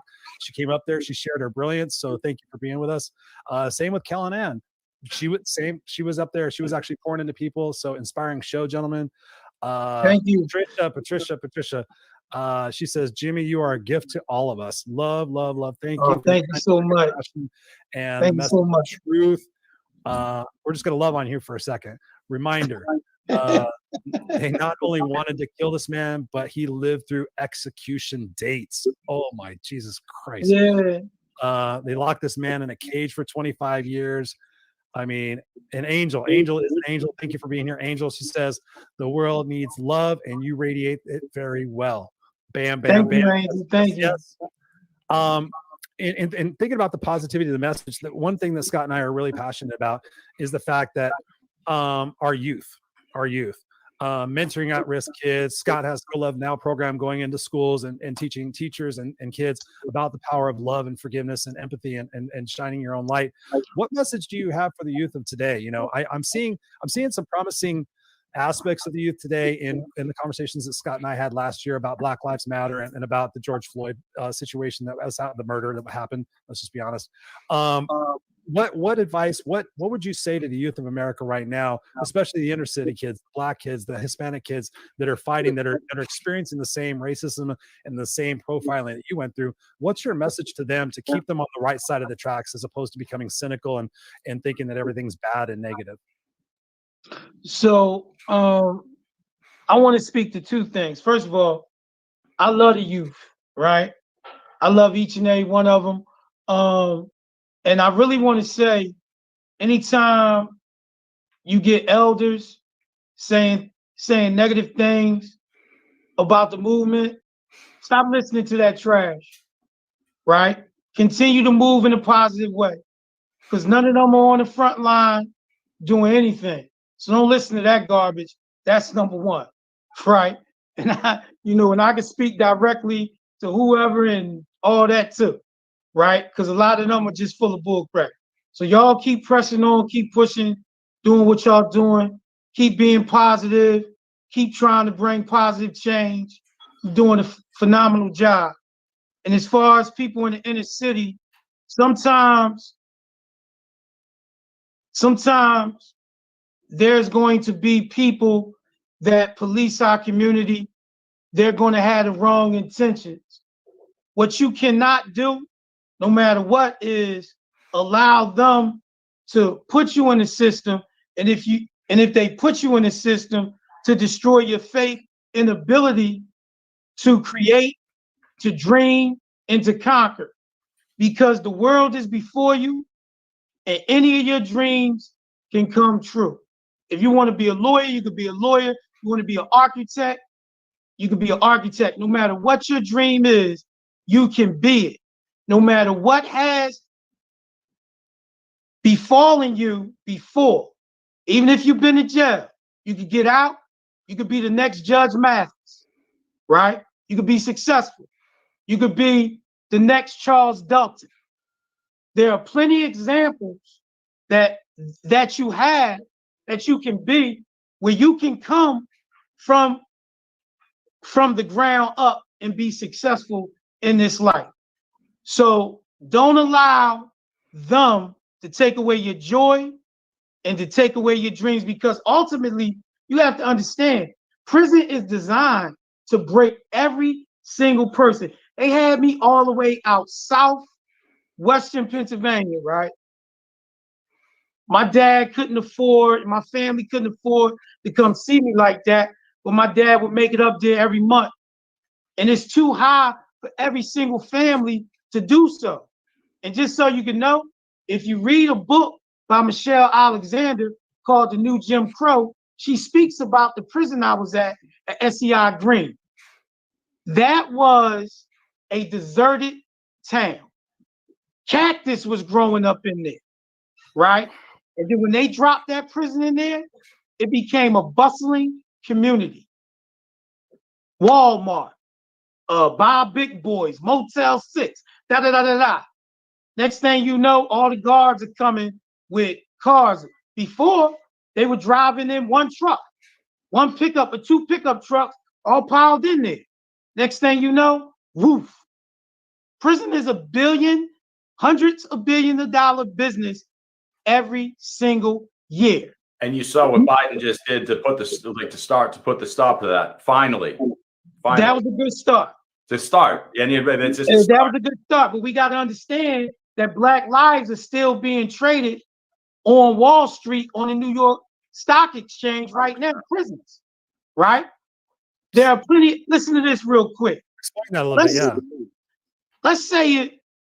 Let's say I'm your best friend, Chris, and you want to send me a 19-inch TV in prison from Best Buy. You can't do it. I have to buy it from the commissary. Even though you send it directly from the store, they gonna open it and go through it? No, you gotta buy it from the commissary. Why? Because you're gonna get that 19-inch from Best Buy for $75. The prison commissary is selling a monitor for a computer masquerading as a TV for $285 plus tax. This is a business, and they make money off of people in prison. Understand that. If you want to read a book, read Michelle Alexander, The New Jim Crow. Watch the documentary by Ava DuVernay called The 13th on Netflix. Yep. And if you want to see and understand the bigotry and racism and the hate of Philadelphia, read everything about me, and then watch a documentary on HBO Cinemax, 40 Years a Prisoner, about Move. and you will see that Frank Rizzo, who was a evil person, and in charge of the police in Philadelphia, which these same police officers come from that era, was the same ones that abused me, Anthony Wright, Chester Hoffman, and many other men like William Niaz, so on and so forth, and Ralph Stokes and Anthony Reed, and many people still in prison to this day. That's the stock it comes from, the Frank Rizzo stock, right? Understand that. It's insane. I just had to pause on that for a second, because I'm just continually blown away by, what many of us don't even know. So thank you for sharing that. Well, I want to take a moment. What time has just gotten past us? I mean, we're already almost been talking for 2 hours, and I want to respect your time, Jimmy. What song would you like us to play a little bit of next? I have my preference, but given the fact what's your preference? What's your preference? Do you have any mixes with Bruce Springsteen? Do you have some glory days with a little bit of R&B blended in? Because I'll take that. Nah, we got that, but y'all can play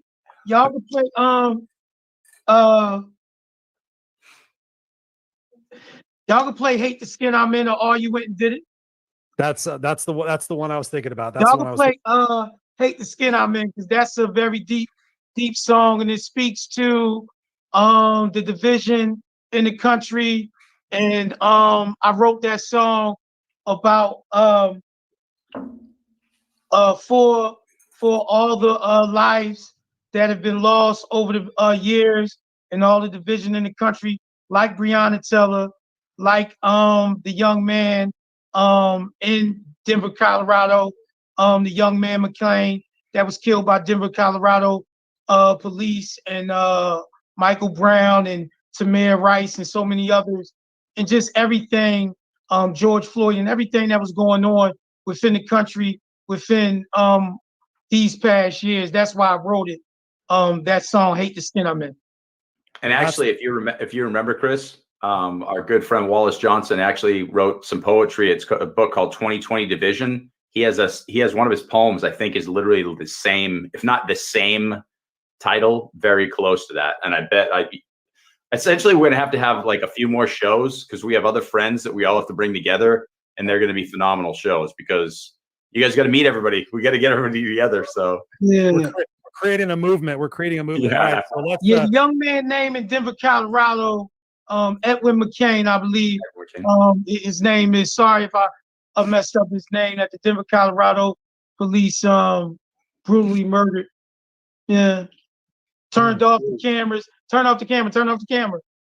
Y'all all see it on the internet, so y'all know what it is. So I want to speak to that.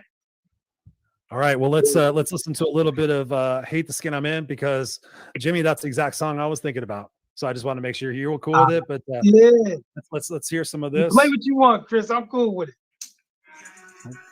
So, I'm one of the people who built the country.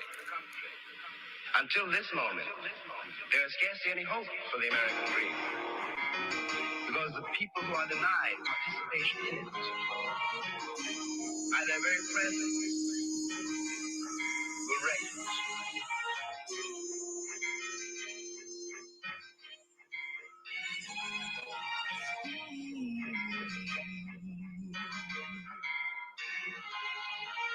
You wish to stay in the Cro-Magnon state.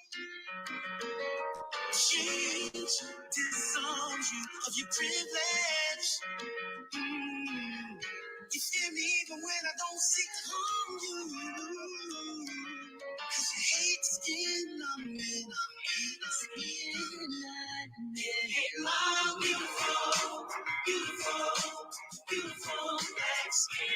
Hate my beautiful, beautiful, beautiful black skin. Hate my beautiful, beautiful, beautiful black skin. Hate my beautiful, beautiful, beautiful black skin.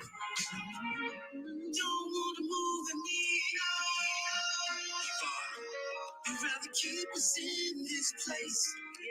Systematic change. No more praying, begging, pleading, I'm telling you. Cause you ain't scared of me.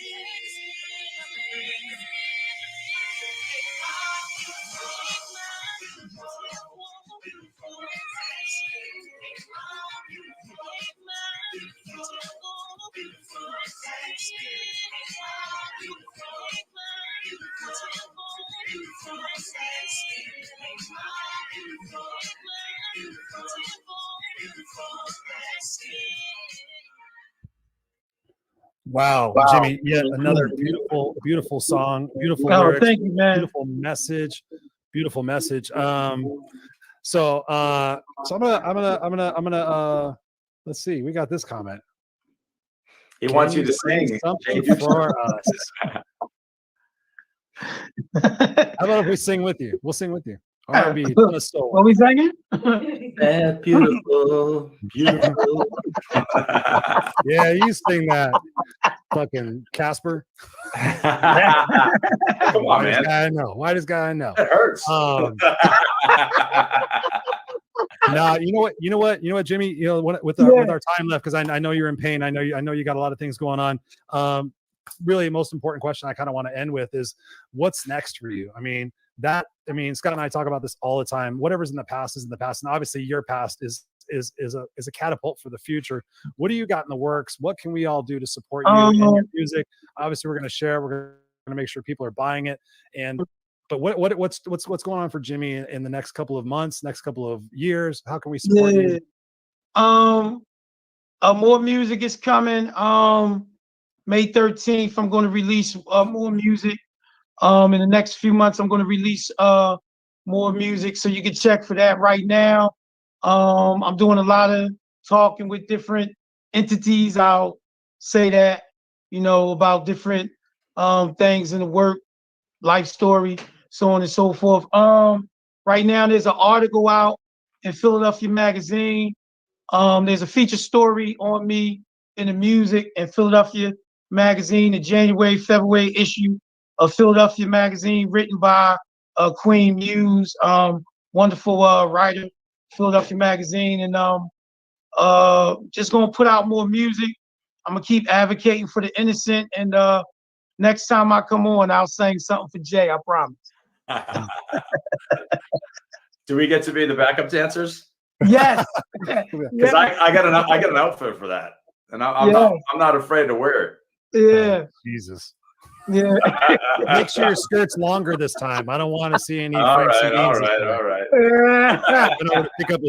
He went to bed over to pick up his keys, and it was, I'm scarred for life. No, I'm just kidding. It was my mouse. I dropped my mouse. You dropped your mouse. Wow, Jimmy. We're just so thankful, so proud, so blessed.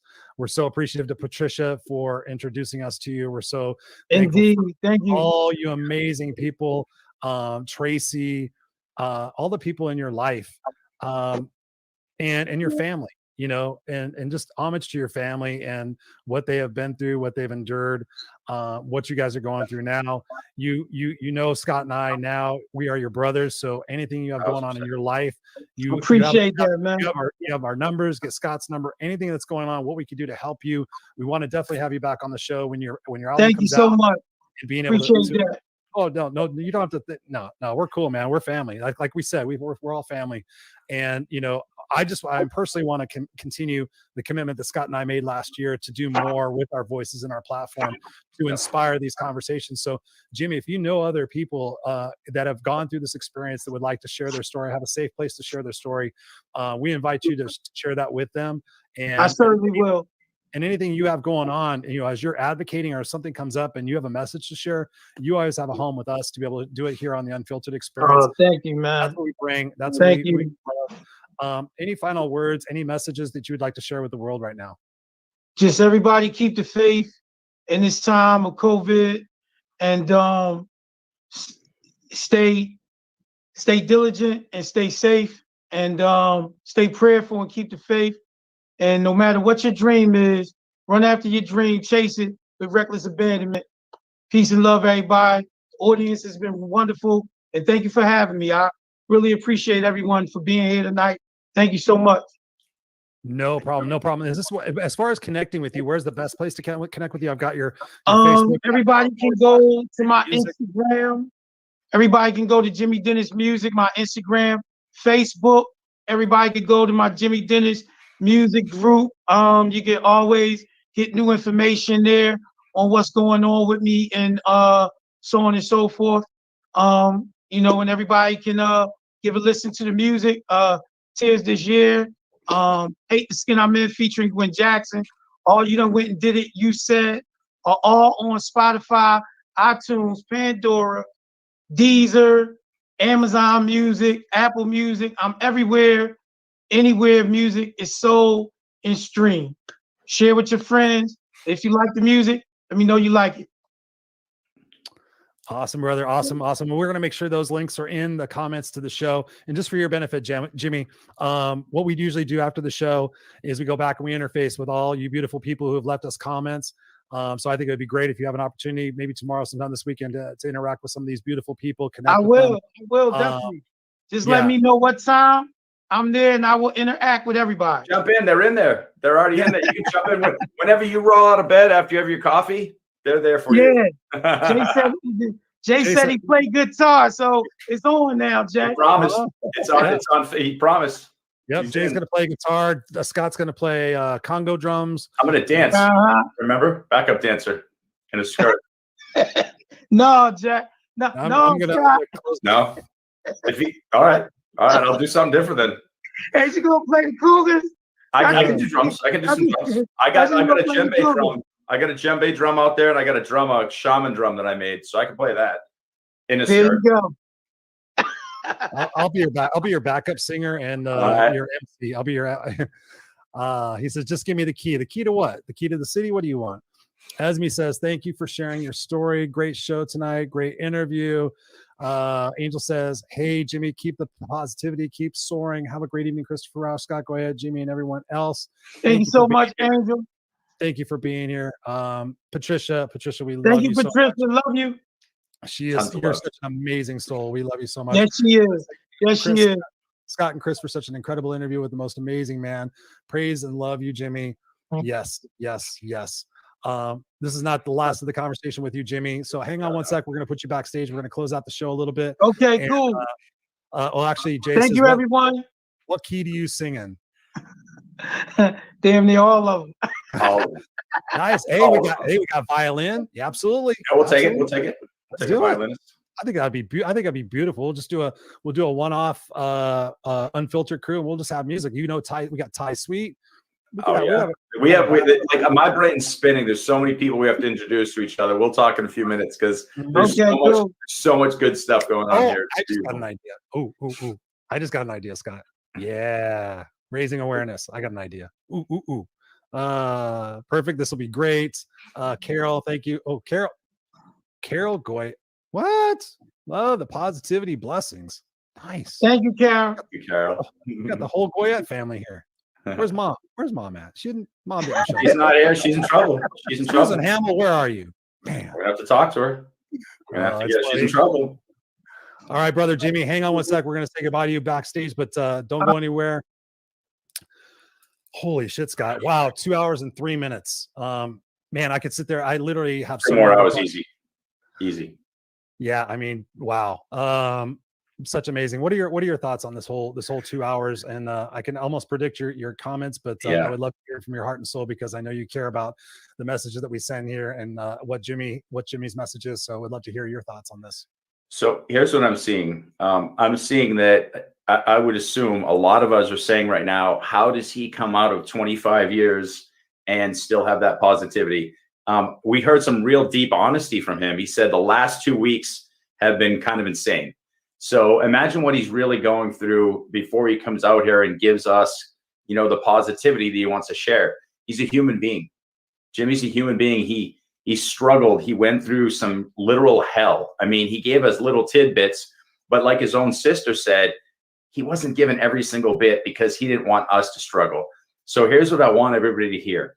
I want us to sit and think right now that he's bringing this positivity and he's being the beacon of light for us to follow. but we've got to take accountability for our own individual complicitness and what actually collectively led him into prison. So here's what I would ask of everybody who's listening to this right now. What one action can you take to make sure that injustices at this level never happen at the micro level, so that we don't get to a system that's this bad? Because it is this bad, and we don't want to change it in increments. We want to change it in full right now. So take action steps. Jimmy Dennis is such a beautiful spirit. And when you look at him, you see yourself. You see the beautifulness in your own spirit. So let's bring that out of all of us. Allow him to be that beacon. Buy his music. Listen to his music. Be like Jimmy. That's all I want. Ooh, I love that. Hashtag be like Jimmy. Be like Jimmy.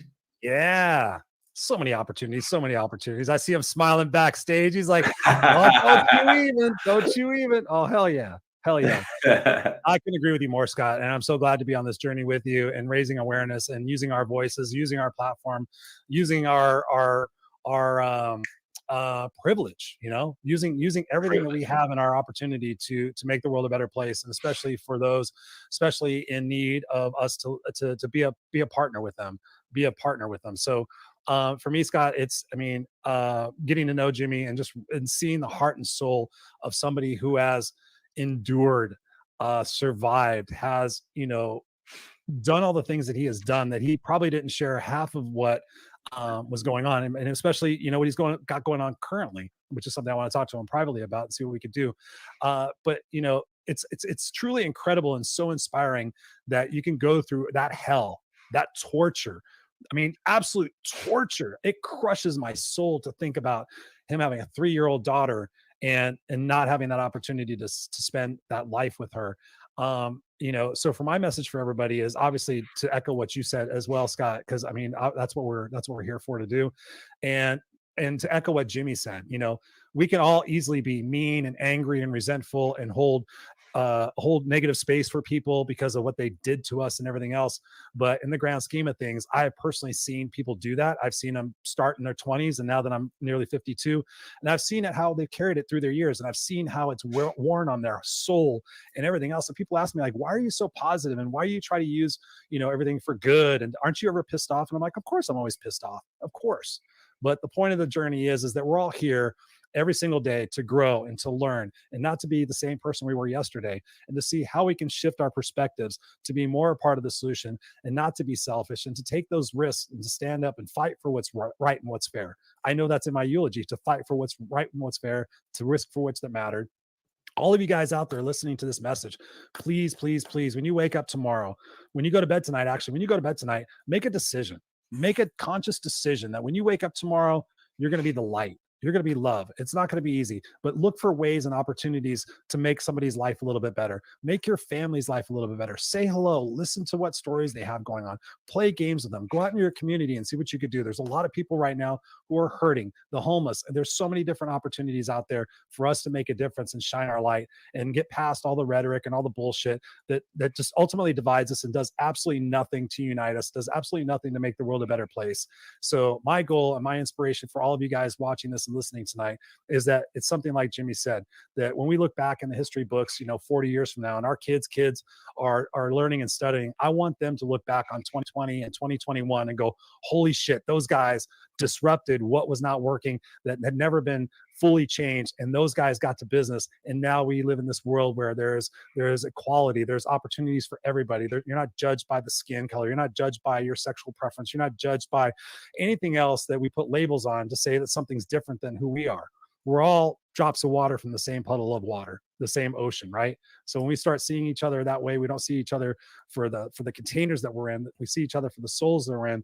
I believe we can make this world a much better place, and we can all be happier and healthier for being here and sharing our message. So those are my thoughts, Scott. Any closing thoughts before we end this out and go backstage and talk to Jimmy for a little bit? Hashtag be like Jimmy. Hashtag be like Jimmy. I love it. Final thoughts. I just want to go through this list really, really super quick because you all are amazing. Being here, spending those 2 hours with us.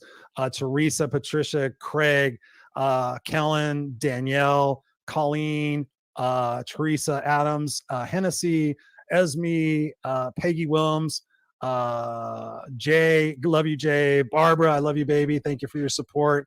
Of course, Tracy Lamori, connect with them. Absolutely just a beautiful, beautiful showing of support and love. So we thank you guys all. You guys are our Unfiltered crew. Be sure to tune in next Friday night. We're going to shift up the beat a little bit. We have the amazing Forbes Riley. If you don't know who Forbes Riley is, go Google her. She's an amazing inspiration. She's a bundle of energy. She's going to come on here and help us grow our mindset to be absolutely unstoppable. I've gotten the opportunity to get to know her over the last week or so, and man, she's got a heart of gold, and she's got a passion that just won't quit. So we're excited for you guys to enjoy that conversation. But please, in the meantime, go support Jimmy, go buy his music, get involved, and be a part of the solution. We love you guys, and have a great weekend. And we'll see you next week. The Unfiltered crew. Unfiltered crew. Hey, what's up, ladies and gentlemen, boys and girls? We're back here for another short episode of the Unfiltered Experience with myself, Christopher Rausch, and of course, I am joined by Mr. Scott Goyette. And we are here to talk to you today about something very serious, and it's kind of a preemptive little sneak peek into what our show is going to be this coming Friday night, the 29th. We want you definitely to be there. It's going to be a 2-hour episode, and the topic for today's little mini discussion is: have you ever been wrongly accused of something in your life? Have you ever been wrongly accused of something at work? Have you been ever wrongly accused of anything out in society? Scott, have you ever been wrongly accused of something? Yeah, I mean, like all of us, a bunch of times, and minor compared to the one we're going to be talking about on Friday. But I remember working at a restaurant years ago, and I'm a pretty hyperactive guy, right? A little bit spastic sometimes. And of course, we're older, so you don't see it as much here. But in my 20s, you definitely would have seen it. And the guy who was in charge of the restaurant, the manager, he was swearing up and down. He's like, I know that I've seen him in the bathroom doing cocaine. I know I've done this. And I'm thinking to myself, I'm like, and this is back in a time where I didn't even really comprehend what all that stuff was. You might have gotten high on occasion or whatever. So I'm listening to this guy telling me I'm high on coke. And I'm like, if I'm high on coke, well, just somebody give it to me at least. Like give me the deal. But to end up getting to a point where he wanted to fire me, I was like, you've got to be kidding me. I'm like, this is actually exactly who I am. So follow me in the bathroom, open the door. It's not happening. And so, that's a really frustrating thing when you're listening to somebody say you've done something and you haven't, and completely minor compared to this. But I always go back to that moment where I'm like, is he kidding me? Like, you actually think you're almost kind of losing your mind. You're like, he's not serious, right? So really weird stuff. What about you? Jeez. And think about that question, dude. I have had more than a few instances where I've been wrongly accused of different things. And the one that kind of sticks out in my mind, thinking about, our guest that's coming up on Friday, there was this weird situation. There was the first one that popped in my mind. So I'm just going to go with that one. There was a situation way back when I was married to my first wife, Tammy, and I was getting a bunch of dental work done. So I was high on, speaking of high, I was high on pain medicine and all this other stuff. And to take my mind off, I think I had 2 root canals in one day or something. I was crazy. I was in so much pain. I was on laughing gas. I was all the other stuff, but I was just kind of punch drunk. And so she said, let's just go to the movies. And so we asked one of our friends, hey, you want to go to the movies with us? It was like the afternoon on a Thursday or something like that. And she's like, yeah. So we're cruising in the car and they're just having fun. Those 2 girls are in the front seat blasting Madonna, and out of the back seat, I just go out of the window. I'm like, yeah, let's party. Woo, woo. They're just playing Madonna like a virgin. I'm a total metalhead with long hair and a leather jacket. And I'm just screaming out the window. And we go, it's in Huntington Beach. And we go into, people are familiar with that area. So we go into Beach and Warner. We go into the walk-in theaters there. And my gym was right there, and it's a whole business district and everything. And as soon as we pull in, we were going to let Laura out to go get the tickets, and we were going to go park the car. As soon as we pulled in there, right in front of the movie theater, a cop pulls us over. And I was like, are they really pulling us over? And I kid my wife, and I said, what did you do? I'm sitting in the back seat. And I said, what did you do? What did you do? She goes, I don't know. And sure enough, we thought, well, maybe the cops are going to the movie theater or something like that. I'm sitting back there just in miserable shape. I'm like, okay, let's go get this movie theater done and everything else. And all of a sudden the cop comes up to the car and he comes up to my seat and he goes, sir, please exit the vehicle. And I just looked at him like, are you guys punking me? I thought, because I used to play jokes on everybody. So I thought they were messing with me. And I'm just like, I'm in the back seat, officer. I didn't do anything. I'm not even driving. I mean, what do you want? Exit the vehicle now, sir. And Tammy's like, sir, that's my husband, da, da, da. And he's like, exit the vehicle now.